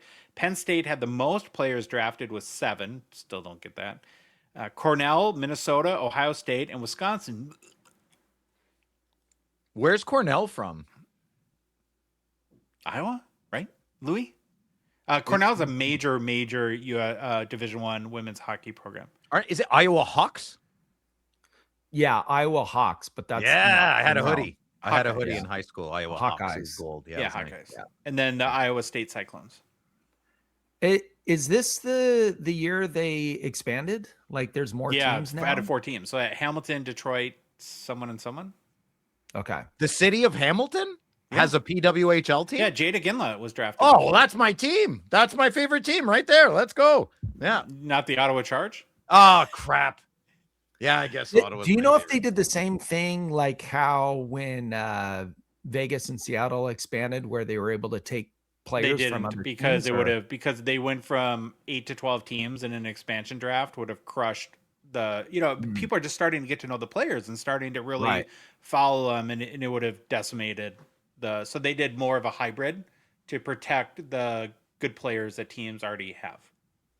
So the new teams, it's just all brand new players that were Yeah, drafted. it's They're all, Detroit, Hamilton, and 2 other places. but I mean, that's the makeup of the team now is just 100%. Oh, I guess they could assign free agent people. They could or sign whatever. free agents and stuff like that. I'll Cornell, figure Louis. it out later. Cornell's in New York, brother. Oh, okay. Oh, is it okay? Very close to Iowa. Close. So close. Right there. This is right around New the corner. Hampshire? Can I get a New Hampshire? Nobody said we're smart here. Yeah. Okay. Geography is not my. I subject. love geography. Geography Oh, I'm is amazing. so bad yeah. at it. I'm so bad at geography. Last topic in the weekly 7, the NHL announced, a little over a week ago, but we didn't get to it, the all-star team selections for this year for 25-26, first team and second team. As far as individual awards go, I feel like in the moment, these don't matter much, like who cares? But then you look at player resumes, and it's always one of the first team, like Wayne Gretzky was a 12-time NHL first all-star team selection. But do you care about that? I don't. That doesn't affect I don't know. my card buying, my book reading. That doesn't affect anything. It's like, oh, that's good for your negotiations for your contract. What do I care? Get it out of my book. I think what it's factored in is when you're looking at people for Hall of Fame. I think that's probably more fair. Well, it is a big honor when you think about it. If you're first all-star team selection, that means at your position, you were the best player in the NHL that year. Yeah. So if Yeah, you're but the were best you? left wing. Well, Like, I don't know. Well, it's you can say that about the subjective. Hart Trophy too. Was Everything's Kucherov really? subjective. Yeah. Okay, so I Unless it's have like the, a I have very the teams. specific stat, like the Rocket Richard. You know, it's all subjective. Well, I think the math is the best indicator. The data. Yeah. Well, that's why to Dave's point there. That's why the Rocket Richard is very. I agree. Yeah. Yeah. Okay, your 2025-26 first all-star team selections. Let's see if you agree with them. At left wing, Jason Robertson, best left wing in the NHL. J-Rob. I'm bad on the right and left. Trying to think of who. Yeah, unless it's my hockey team or the blue team, unless it's my division, it's not forwards, defense. I mean, yeah, that looks pretty accurate to me. Okay. When I'm looking at. At center, we have Connor McDavid. Now, am I allowed to say anything? What are the rules now? I don't know. Well, he's the best player in the world, so yeah, I would put him in there. Okay. Yeah. He was the Ted Lindsay Award winner. Then at right wing, you have Nikita Kucherov, who won the Hart Trophy. That makes sense. Defense, you have Cale Makar, of course. I mean, the world, there's no disturbance in the force now that Makar is the first all-star team selection.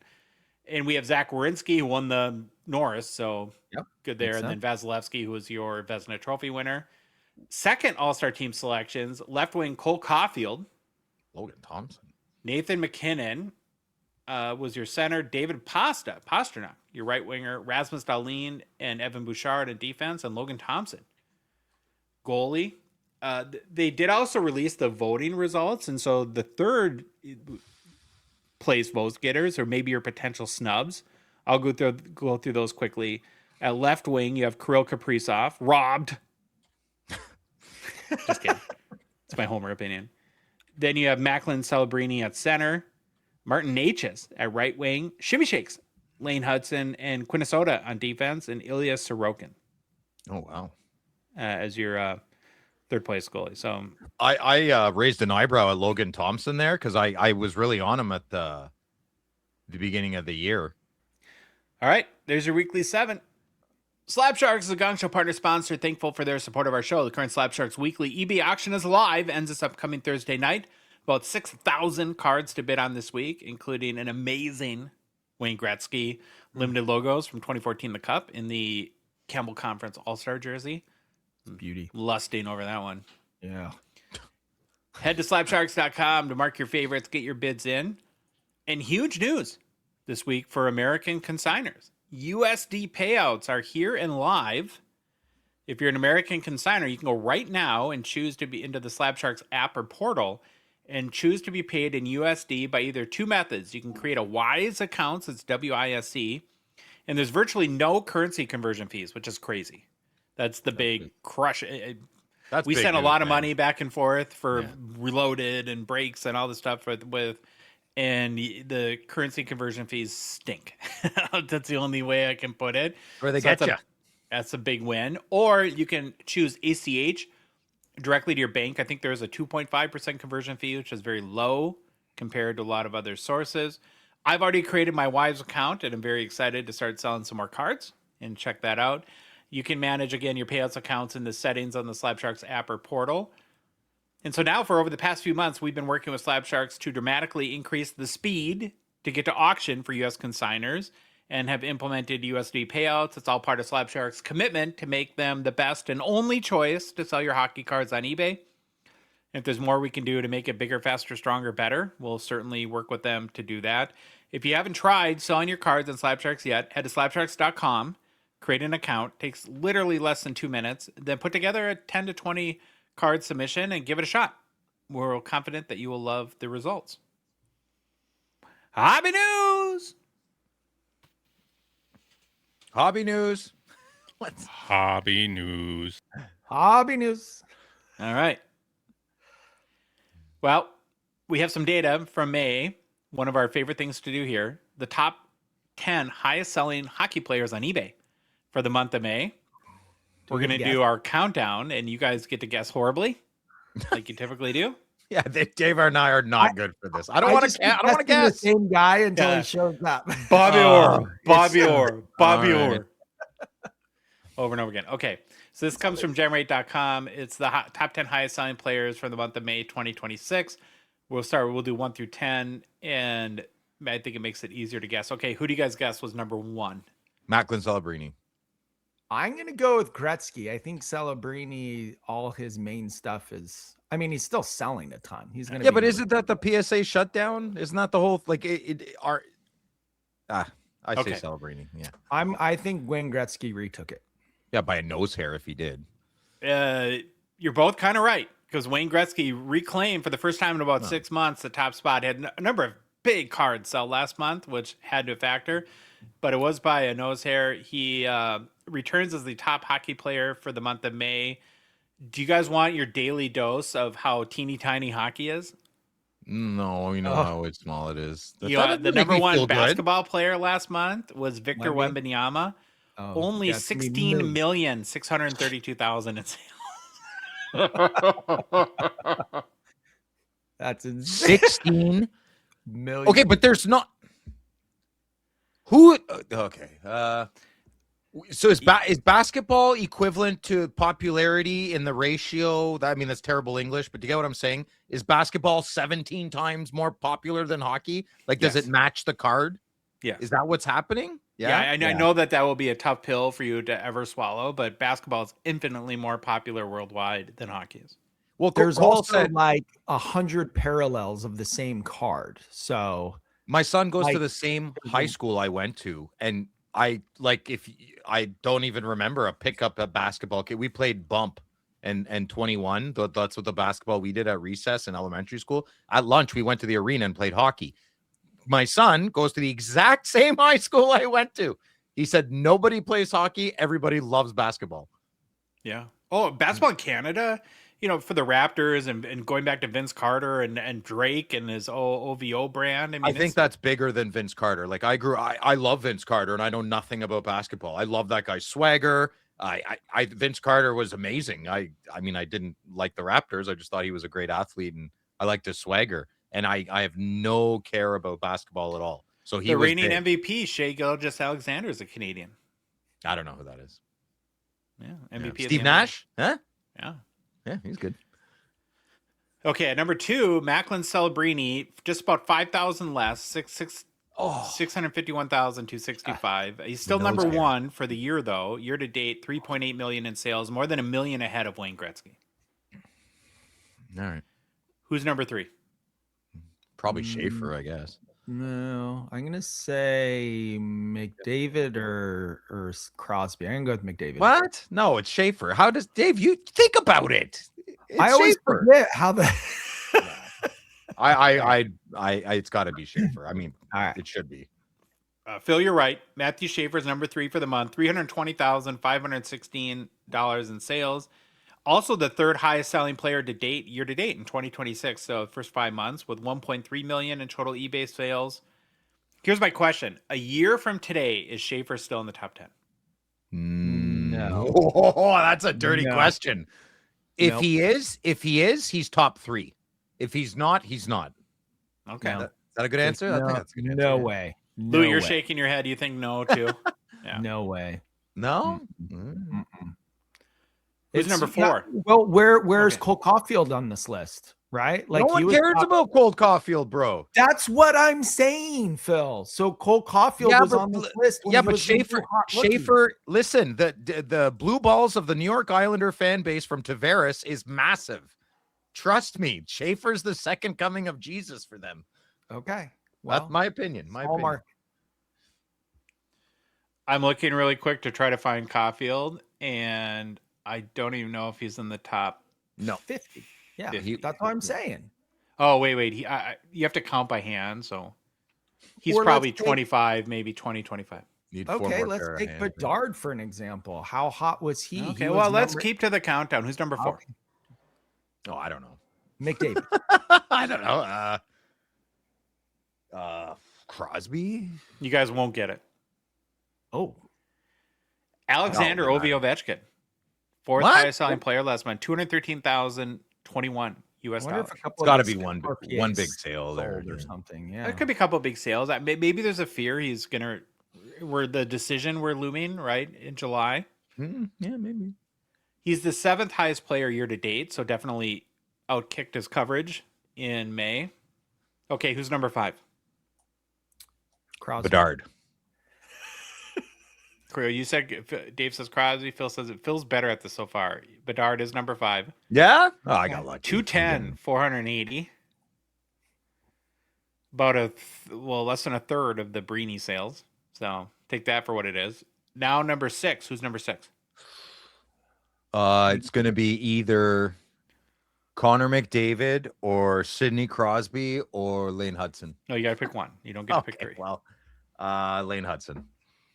Oh, I thought you were going to pick one of the other two, and then I was going to pick the other one. I'll go I'll go with McDavid then. I'll go with Crosby again. Okay. So who are you going with, Phil? I don't He's going remember. McDavid. He said McDavid. I'll go with McDavid. Yeah. Oh, Phil's right. Connor McDavid. I hope Hudson's on the list. Connor McDavid, 195,934 sales. He was 6th highest selling player in the month of May, but also the 4th highest selling player in May that doesn't have a Stanley Cup. Okay. Shots fired. Yeah. Wow. Sidney Crosby, number 7. I'm not letting you guess this one. Thank you. 168,588. Even with Phil's constant buying, Crosby's only 7th last month. I got to work on it. Yeah. Got to do more than that. Okay, who's number 8? Hudson. Demidov. Phil's right again. Phil, you're like taking Vegas. You're like the Rain Man of the top eBay sellers. I would have picked Demidov if I thought of him. I would have not picked. I still don't. I think you read that wrong, probably. $139,802. Still a very strong hobby interest for our little boy Shimmy Shakes. There. Okay, we have 2 left. Who's number 9? Demidov. Well, you took mine, so I'm gonna go with. No, Dave, we can guess the same. Bobby Orr. Oh, Jesus. Phil's right again. Yvonne Demidov, 112,000. You are the Rain Man of this, by the way. 997 US One dollars. of my favorite movies ever. Yeah. 1 left. Okay, number 10. Who's number 10? I ran out of hockey players. Gordie Howe. I don't know. Yager. You're really not going with what you've been saying all. Okay, whatever. Bobby Orr. All right, final guesses. Gordie Howe. I second guessed myself. If Dave doesn't pick Bobby Orr, that's my pick. But my first pick is Gordie Howe. Oh well, he already showed it. It was All right, Bobby Orr. Bobby Orr takes it 89,453. Aside from Gretzky, only the second retired player slash legend in the top 10 for me. So nice. There you go. There just has not been a lot of hobby news in the past few months, which might be a good thing for the hobby. Two teams playing. I did find another story that I thought was interesting, and this comes from Mantle, that kind of hobby social network. So Fanatics has had a very busy 2026 and has already signed 6 new exclusive trading card licensing deals through June. All have been soccer related. So on March 30th, the Brazil CBF League, they signed an exclusive deal with. And on April 2nd, the NFL license went into effect immediately. April 5th, the Argentinian Soccer League, AFA.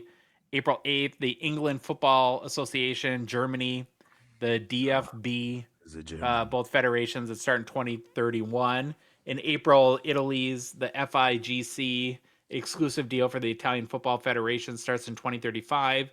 And May 7th, they announced the FIFA exclusive deal starting in 2031, covering the next men's and women's World Cups and marking the end of Panini's famous sticker books. So there's another era that will be ending. And then on June 8th, the Saudi Arabian, the SAFF exclusive deal starts in 2028 ahead of the 2034, I think, men's World Cup there. And Panini fired back a little bit. They signed the English Football League. Soccer is the biggest global sport, of course, but Fanatics continues to flex its muscles and is trying to gobble up whatever license it can possibly get. So I'm starting to doubt at this point we'll ever see a sport that has multiple manufacturing licenses again. You don't think it's going to happen, eh? Well, it'll be so, because these deals are, like, as you can imagine, in the negotiating room, if you want exclusive, what's the kind of the thing that you come back with would be term, right? So I think a lot of these deals are pretty long term too. So we'll be old men by the time. Older men. Yeah, fair enough. All right, new product releases brought to you by Gongshow, friend and partner, Total Sports Cards, and their breaking outfit, GP Sports Cards. Huge release week, of course. All Canadians can get their 2025 SP Authentic for a great price at Grant Shop in Etobicoke or online at TotalSportCards.com. They can deliver it anywhere to your doorstep in Canada when you order online. And if you want to get in on a bunch of breaks, including release day for SP Authentic, grab your spots at GPSportCards.com. Well, there's like top 3, top 4, top 5 release wherever you put SPA, one of the biggest of the year. I always get excited for these. Some, of course, huge cards are incoming. And as part of our preview, we're going to take a look at the checklist and key card designs today for Wednesday's release. You can, of course, see the complete checklist at hockeychecklist.com. Like we always do, we'll start with the base set. So there's 2 main categories, I'll call them, for 2025 SPA. You got veterans and your Future Watch rookies. On the vet side, there's 100 cards on the checklist, 3 parallels, limited red, which is 1 and 2 hobby, and then limited gold out of 99 and limited black, which are 101. Then there's really 4 different sets of Future Watch rookies. You have, of course, the big one, the Future Watch autos, which are all serial numbered out of 999. Not 100% of them, though, have autographs. You can see which ones don't have autos on hockeychecklist.com. It's not typically the huge names. Yeah. And pretty normal. Happens every year. Thoughts on this year's design for the Future Watch autos? Little more colorful than normal. I mean, a little busier. I think a lot of the Future Watch autos, I like the clean, crisp, kind of more plain design. So it'll take a little getting used to because it kind of a little bit more busy. I like it. I find it less busy than it has been the last few years. I like the circle kind of spotlight on the player there. The autograph window seems a little big. Yeah. I'll reserve judgment till in hand, of course. Gongshow pillar statement, I guess. But I think I like it more than the last few years. I think it looks nice. I would say the biggest departure in design in the past 4 or 5 years, or I don't know. What do you guys think? What's your question? The biggest change in design in the past 4 or 5 years, like the most different. Less polka dots. I feel like we were. Yeah, you really did not like the polka dot design. No, I didn't like 2023 at all. But I like this. It looks darker. I like the colors they use. I like flashy colors for more risky endeavors. Future Watch is kind of like, you know, a institution, I guess that's the word of the show. And I think they hit it really good here. I like the gold at the bottom with the name. I love the spotlight. It feels like a spotlight, a crescent moon. Well, big crescent moon. I think it's good. Yeah. Do you know if the background? Do you know if the background is the same color for all of these, or does it change by the team? So it's a great question. This one has kind of more of a brown, goldish hint to it, and I wonder if that's just because of the Ducks uniform, whereas maybe like a Dallas there would be more of a green hue. I'd be interested in that. Yeah, I'm not sure the answer on that. You can go look up on, I'm trying to do that really quick, but my still very slow on the gallery for Upper Deck. You probably get your answer on the inscribed card. Oh, okay. Oh, is it different? Yeah. Yeah, it's a different player. There you go. Way to go, Louis. Thanks for chiming in there. And then you do have the Future Watch inscribed, which are the first 50 copies of all 999 and include an inscription with each NHL player's debut date. And here's your answer. So it is kind of a color match, which I like, actually. I think that's kind of cool. Then you have horizontal Future Watch autos. It's a horizontal parallel. They're numbered out of 599 or 199, and these replaced the retro designs a couple of years ago, which I like a lot better. The retro designs just were not sticking with people, I don't think. The 199s, there's a number of them, but they include Dalibor Dvorsky, Jimmy Snuggs. Oh, boy. Jimmy Snugger, Ryan Leonard, Gabe Perreault, Zeev, Bium, Matthew Schaefer, Michael Misa, Beckett Seneca, and Ivan Demidov. Are you keeping a peripheral eye on how Zeev's career is going to go? You probably are. Probably have a little soft spot. I'm so happy with Minnesota. I'll just be infinitely depressed if he doesn't re-sign with us. So, yeah, he will. I think he will. The 599 copy, is that the whole checklist? You said it was limited on the 199. Yeah, it's limited to a few players, so it's either out of 599 or out of 199 for each player. Oh, you get one or the other. It's not other. Both. Okay, gotcha. And then there's Future Watch acetates. There's 50 players on the checklist with unknown odds. So that's your base set. For autographs, there's a ton of other auto sets in 25 SPA beyond the Future Watch autos. Again, you can see them all at hockeychecklist.com. You have limited autos, which are the veteran autos, 1 in 60 overall odds. Does include short print and super short print. There's 2 super short prints, Austin Matthews and Connor McDavid. Also includes a mystery black parallel that has unknown odds. So I like these. I know, Phil, you've kind of soured on these the last couple years. I'd say, it's not my jam. Oh, those are awesome. I like them. That card's so awesome. Now I want but it's flat when you hold it. It's a flat card. I know. I'm telling you. I know it's flat. I like that. Whatever. Okay. It makes the gold ink pop. Oh no, it doesn't. No, you're delusional, my friend. It does not You're pop. delusional. What are you looking at? You're delusional. It's awesome. No, you're delusional. No one listen to Phil. Okay. They do? I'm not. That's true. I want to show 2 other auto sets that I'm really excited about, both of these. Again, the 4 Nations payoff, I think, has been huge. Ooh. So they have 4 Nations face-off signatures. That's cool. Maybe my favorite card in this set. I think they're done wonderfully. All are serial numbered out of 25.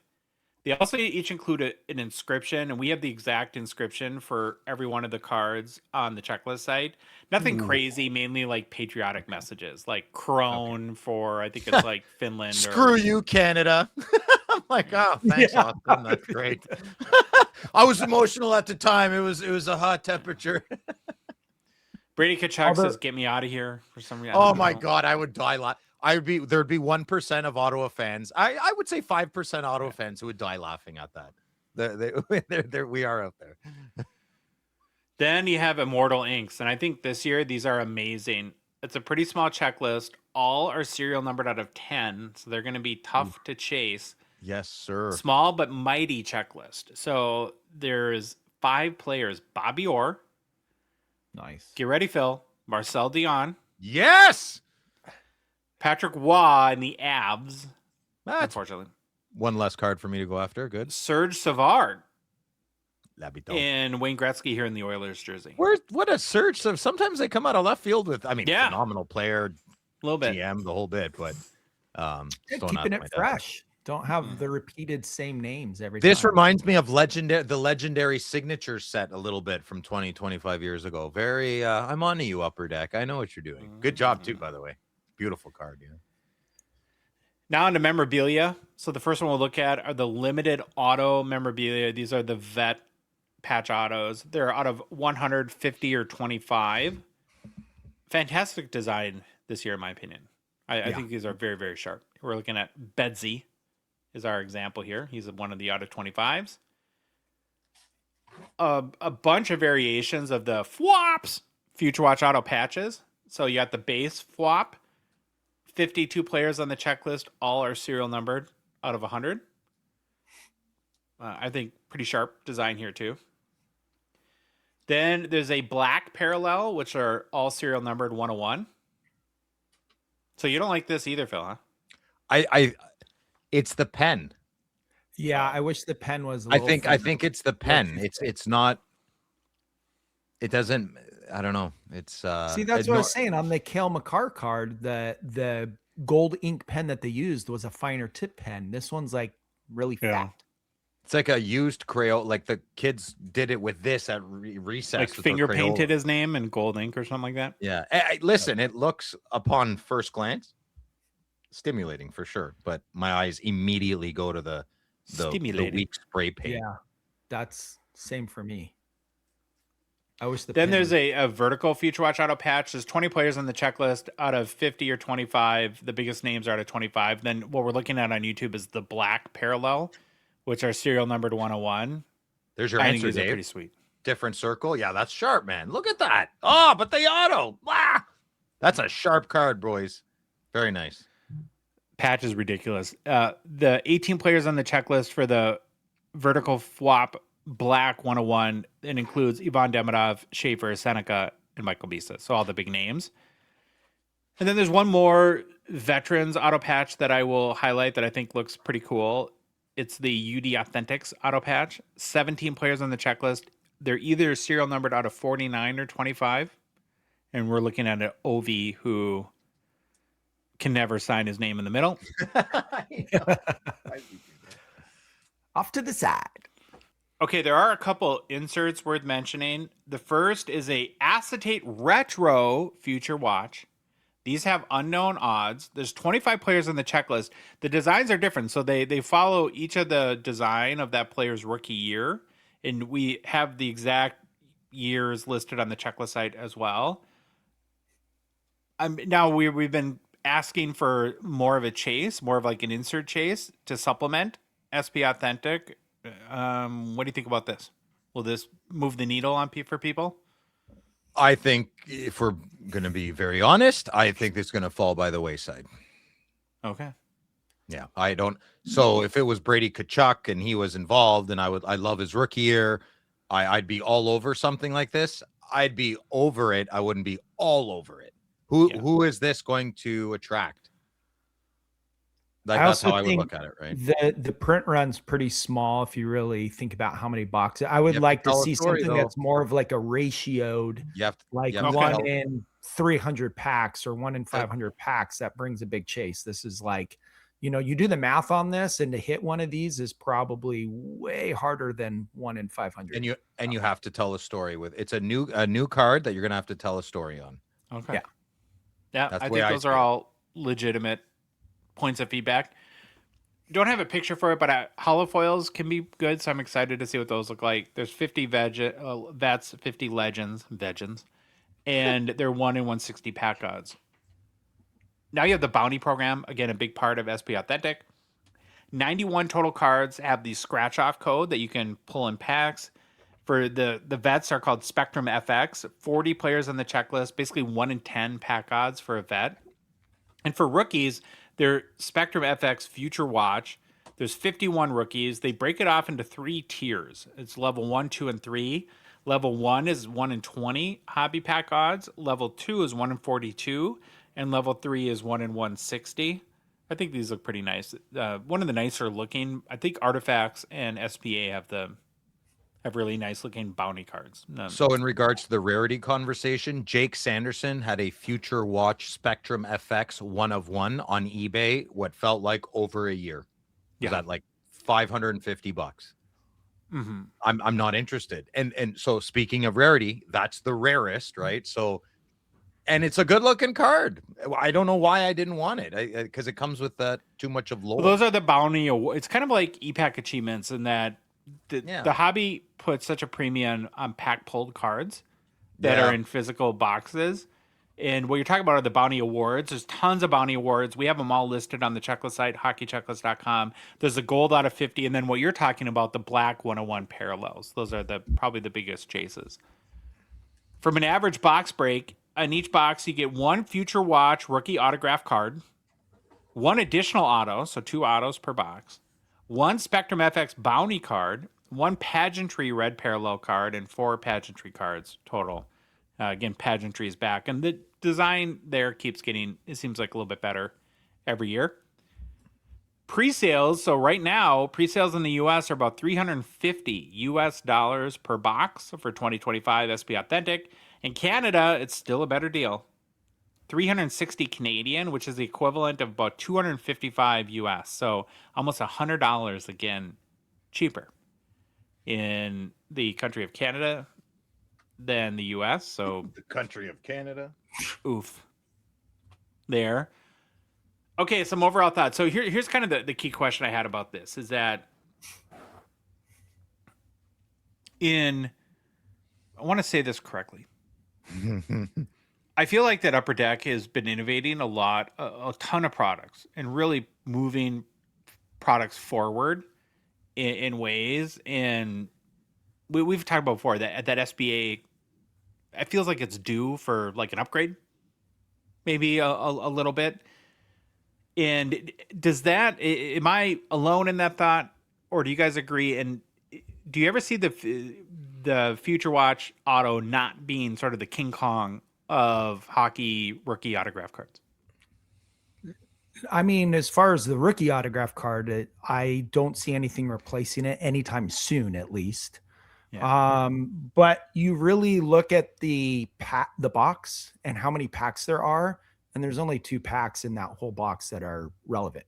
All the other inserts that you get, nobody actually really cares about the reds and the pageantries and the, whatever they are.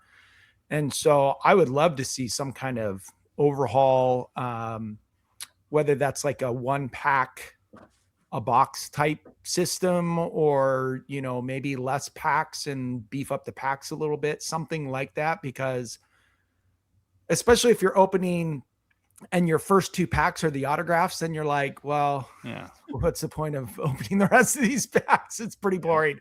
So, or, you watch people open them online and they'll open and the first pack has an auto and they're like, we'll save that one for later. We'll say, because it's like, that's really what we want to see. So if you moved it to something like maybe a 4 pack per box type thing, and there's a lot more content in those, I would love to see something like that. Or really be the auto product, like put like 4 autos in the box, and maybe if you even had to raise the price a little bit, but this is the autograph hockey, like the cup of autograph sets, right? Right. Well, I would go drastic both ways. How about this? Flip it on its head. Get rid of SPA and keep the Future Watch legacy and separate Exquisite from the cup. The cup can only be the greatest from the NHLPA. We know that. But you throw in a Future Watch card and an Exquisite, you get another premium product. Then you have Ultimate, Premier, Exquisite with Future Watch. That's one crazy idea. You could go the other way. Or you could make SPA better. Yeah. Right? I like the set. I want to keep the set. I just feel what else is good in the set that you like? So I like hollow foils. Sign of the Times are the Future Watch auto patches are great. The 2019 retro Sign of the Times is the best Sign of the Times I've seen in 20 years. Yeah. I understand the simplicity of it, but I would revamp that whole card. Another idea that I have and they don't want to do, but I still think and I understand it's probably very complicated and not fun, is I think if this was the one product where they had, because you know how they do like sign of the times 2, 3, 4, but now they've gone to sticker autos beyond 2. If they made 3, 4, and 5 and 6 hard signed, and this was the one product you could get multiple player autos that are on, because you go back, like, you look at like Slab Sharks auctions and stuff like that, those O-Pee-Chee Premier cards that have Gretzky, Howe, and Orr, those are iconic cards at this point. So go out, get Crosby and Ovechkin on an out of 10. That'd be, you know, something like that. Sign of the times, hard autos, Ovium. You know how hard it would be to track them? Yeah, get a plane ticket. I will do it.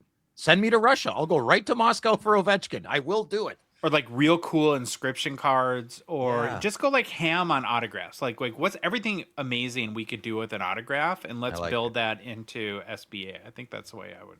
Yeah, because we've talked about, it's missing an insert. Maybe it's not missing an insert. It's missing more autograph content. That would be cool. I like it. I like that better. Yeah. And maybe, and I hate to, you know, we're at a very sensitive time, but if you increase the price by $50, $75 and it's 4 autographs and there's a couple really good bangers in there, then maybe it's, you know, because price, like when you come from the world of marketing like I do, any price, you know, price in of itself doesn't, it's the value you get for that price, right? Because a $400 box of something where you don't feel like you get a lot of value hurts. If you feel like there's a ton of value and you get $600 worth of value on a $400 box, then you'll gladly pay that any day of the week. Yeah. So, all right, Phil, you ready for mailbag? All right, here we go. Thanks, Josh. Gongshow mailbag time. Discord, Mike Zilla. Hey, Mike. If Phil cracks a slab in the woods and no one else is around, does it or he make a sound? Thank you for the idea. I believe it does make a sound just because we're not there. I'm not too sure, but that's how I see that tree in the woods thing. You guys feel differently? That was a Phil question. Perfect. Next question. question. Discord, NPC 83, 2016-17. O-Pee-Chee Platinum Retro Gold out of 149. Do we like it or do we not? Is it gross or is it nice? I like it. I don't love it. And I'm kind of bored of it. And I would never go out and buy it again if I sold mine. Josh. Yeah, I'm like 50-50 on these because it's a portrait shot, but they're in their hockey gear, which I'm agnostic on it. Yeah. Louis? Not my jam. Dave? Don't know the card exists. Next question. Discord. Mo. What's up, Mo? Who do you think is a sleeper for a big breakout year next year? I personally think Logan Cooley is going to pop off. Great. Great player. I say Bedard. Louis, what do you think? Jimmy Snugs. Joshua. I like the Cooley vibe, but I will go Bedard and Gunther. As well. I picked Gunther and Stutzel too to pop off even harder next year too. Yeah, good call. Dave, anyone? I also picked Bedard mostly because Excellent. of my purchase you're about to see and pick up. But yeah, Bedard, I'm all in on Bedard. Oh, I'm What a sorry. card, I dude. missed that one, Dave. Dave, stay tuned. Dave's got probably the best card in the whole bit. Well, I don't know. Very different. Next question. Discord. Kung Fury Cards. Hiya. Hey, gents. It's been brought up in other sports card podcasts, but interested to hear your thoughts. What percentage of people buying at card shows are actually buying for their personal collection? The other podcasts were saying about 80% of people are buying for repacks or resale. As a vendor and speaking from experience, it's becoming a lot of non-end users that are buying cards at shows. I think we all have a good take on this. I'll hit it first. So this is a loaded question, but I'll scratch the surface with my bitten fingernails. I feel in the hobby, it's never been happening more than every year. The goalposts keep moving. So I'll give an example. I live in Ottawa. There's a very aggressive couple of brothers, or I'm not sure if they're brothers, company in Ottawa called Cap City. I haven't heard bad. I haven't heard good, but I know they're very aggressive. They'll buy everything at almost full comps when they go and do their full swoop. They do repacks. They do whatnot. Their end game in this is to make money. It's not to collect cards. So I don't like them. I don't not like them. That's their business model. And I fully respect that. They're out there before you're at the show, and they're out there longer than you're at the show, and they're buying and buying and buying. I can't compete with that. I cannot.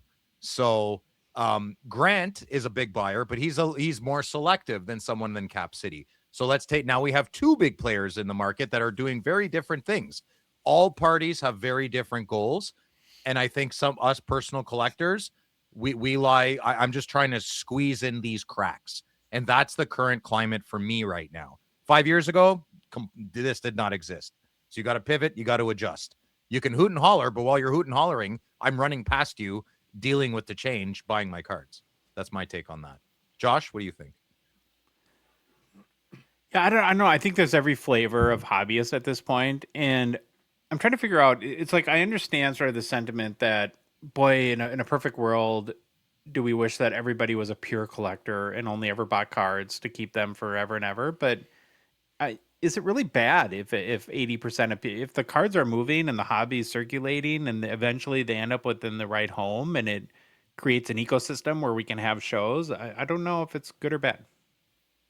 Okay, Louis? I pretty much with Josh. Till that last sentence in here, I would have seriously thought more people were buying for PCs, but yeah, I guess people are just buy and sell. Dave, anything to add? How do you feel? Yeah, I mean, it's the same. I thought the 80% was high, but I don't know the numbers. But if people are buying to then resell, then that's fine by me, because whether I buy it from this person or that person, it doesn't really matter to me. So as long as the card is available, I don't mind. You know, if there's more people that are buying to put in their PC, then there's less cards that I can find to put in my PC. So yeah, it's up. I like what I said. The goalposts keep moving. You just have to keep watching. Don't leave. Don't, like, some years, or if you're a money maker, if you're 90%, I want to make money, 10% I want to collect cards, every year is going to be different. That's what I've learned from all my older friends that have been in the game for a long time. 10 years ago, they made a killing. 15 years ago, they lost money. 20 years ago, they made a killing. Like, it's up and down, you know? So, All right, there we go. Lots of flavors of opinions. Next question, Instagram, the Arctic Ripper. As someone who has returned to the hobby after 20 years, why are the Future Watch auto cards so popular? Go ahead, Josh. We just talked about it's regarded as the premier rookie auto, and the hobby decides these things, and it's a group thing, group consensus. It's all perceptive value. So, why do bootlegs are they loved so much? Why do people like copperheads? Who knows? It's just kind of the whole herd mentality. We all feel the same. Next question. Instagram, top sports cards. If you pull or acquire a 1 of 1, does that make you want to try and complete the rainbow? Yes, it does. That's my answer. Louis, what do you think? Yes, I would probably be on your guys' side too, but depending on the 101, I'd have probably sold it. Fair, yeah. Dave? Yeah, I mean, if I'm acquiring a 101 and I have the chance to acquire one for a PC, then yeah, I'm trying to complete the rainbow. But if I hit a card of a 101 player that I don't care about, I'm definitely moving it, and I'm not trying to complete that rainbow. And Josh doesn't hit good cards, and he's never bought a 101. So we'll go to the next question. Facebook, Greg Biggs. With so many GOATs and Hall of Fame players, who would your top 5 American players be, past and present? Oh, that's so hard. So I'm the Canadian. I'll go first because my answer is probably the most wrong. Mike Modano, Kane, Chris Chelios, Jonathan Quick. You need a goalie, right? And Homer pick Brian Leach. I loved watching him play live.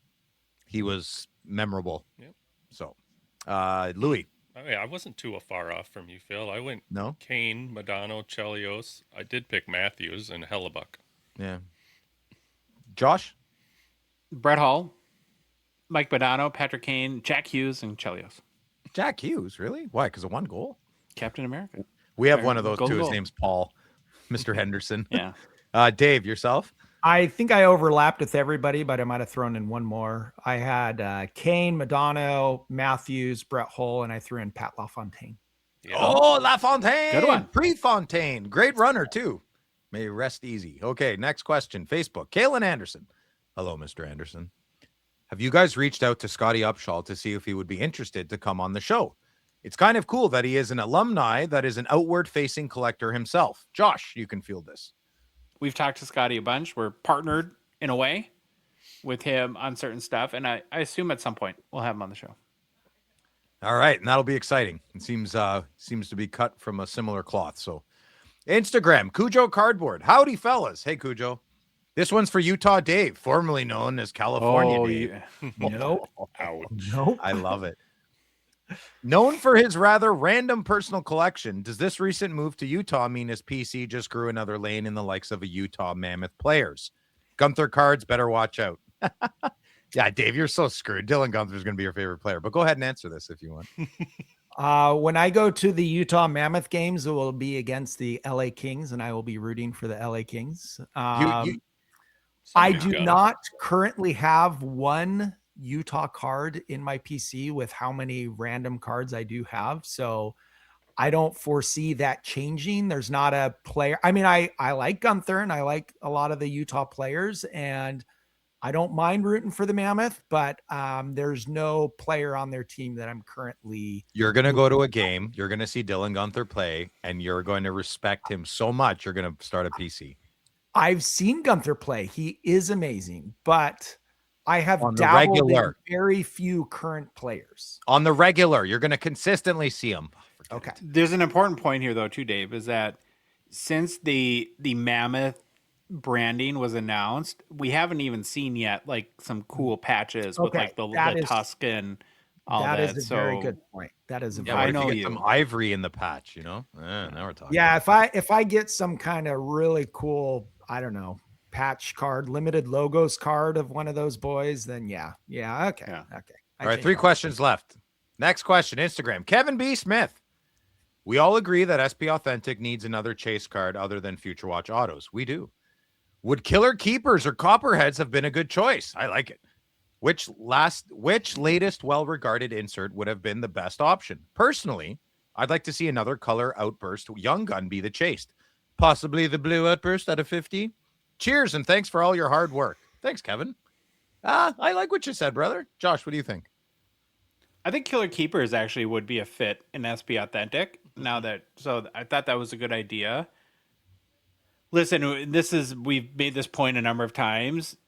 More outburst colors are very tempting. I get it, but I would be so afraid. Yeah, don't do it. That I really hope Upper Deck never even adds 1, because 1 becomes 2 and then 3 and then all of a sudden you have 12 and it's wrecked. The whole outburst thing is dead at that point. Not one color. I agree with Josh. You can't, and I want them to, but you can't do it. Do not let the inmates run the asylum. You already have Billy working for you. All right, second last question. God, I love you, Billy. Gunther _ cards 96. Hey, bro, we were talking about you just. Hey, boys. Hey, what's up, man? Josh, I love the hidden gem segments and was wondering if you could find me a nice Gunther hidden gem card. Phil, any thoughts from you? I always have thoughts, brother, usually. As Gunther is the same rookie year as your boy Jake Sanderson. Jakey Poo. Keep up the fantastic work, boys. Job, boys. Thanks, Gunther. I'll go first since I seem to be suited for this question. So what you want to do, Gunther cards, is you're going to want to go to 2020. Well, Josh, you go ahead. You wrote something. You got extra credit, Phil. I just picked one. And well, yeah, I want you out of my way, though. Go ahead. I think 2022 Fleer Ultra Wave of the Future Gold is what I would pick. Beautiful card. Totally concur with one of my boys. Also, the 2022 Fleer Medallions. Gunther's got one, I think. 2020. So I went all rookie except 1 year, okay? 2022 Synergy Rookie Portraits. On card auto, bro. Trust me, it's a sleeper. It's not a common card because it's Synergy and it was that year. But I'm telling you, I'll say it again. 2022 Synergy Rookie Portraits on card auto. And the card itself is sick. Then you have 2022 Team Canada Rookie Breakouts. I'm assuming he has a Canada one because he's amazing. And it's numbered out of 100. Phenomenal card that nobody knows about. 22. So this is an acquired taste a little bit. 22, 23. So a rookie for Gunther. His Parkhurst Gold Foil. It's a very nice card. It's not spendy. I think it's amazing. And it looks very similar to this year's Parkhurst that's coming out. So 22, 23 Parkhurst Gold Foil. And a non-rookie air, personal favorite of mine for multiple reasons. 23, 24 metal, the Light Years card. I don't know how to search for it. It's 1 light year, 9.641 E. Gigawatts?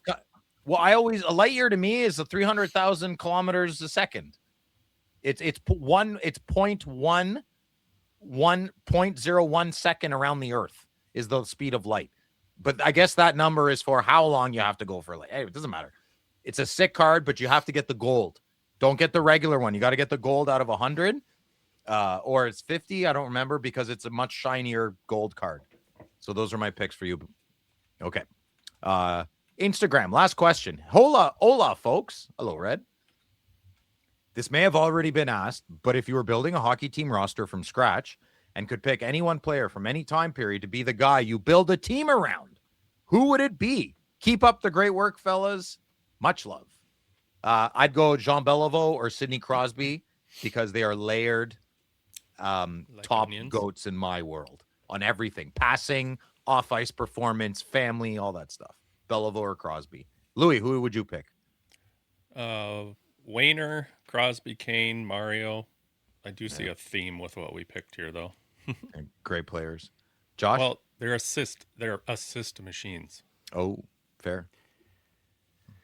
It'd be so. I mean, it's tempting to pick Wayne, of course, but I think I'd go with Mario Lemieux. Just such a complete and dominating player. Maybe like no cigarette smoking Mario Lemieux would, and like, Sure. could you imagine Mario Lemieux had the will of like Brendan Gallagher?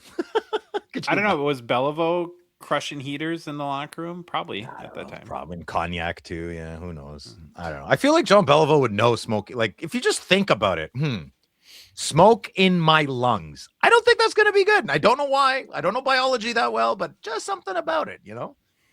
Anyways, there we go. There's your questions and there's your answers. Dave got to pick though. Oh, I would have just gone with Gretzky. It's a boring pick, but you got to go with the great one. Sorry. Thank you, Phil. Personal pickups, Phil. Yeah. Let's go. Oh, Got a boy. couple of doozies. So what we have here is a missing link in-person autograph, Jean Beliveau.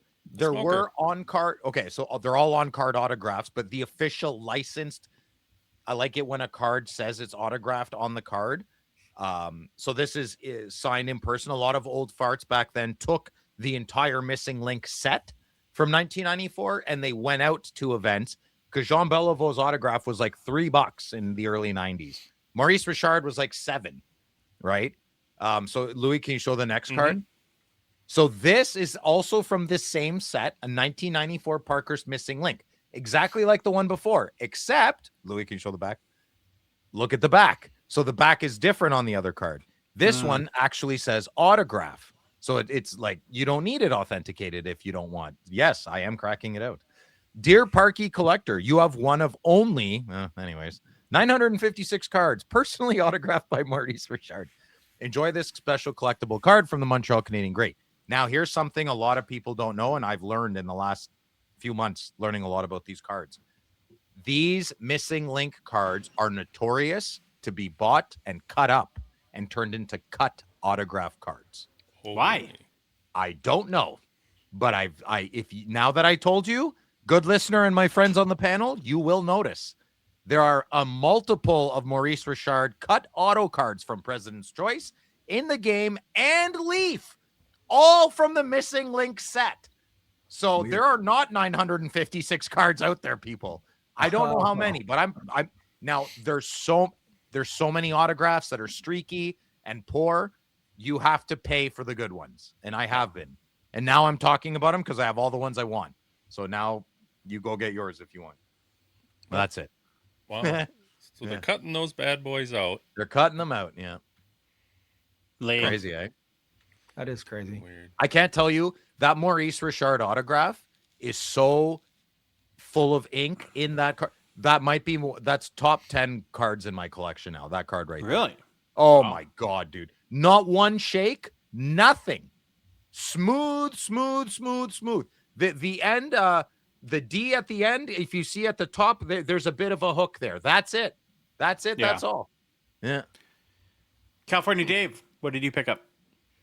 Okay, so continuing on my venture of collecting the all-time Future Watch auto set, I picked up the Owen Nolan out of 199.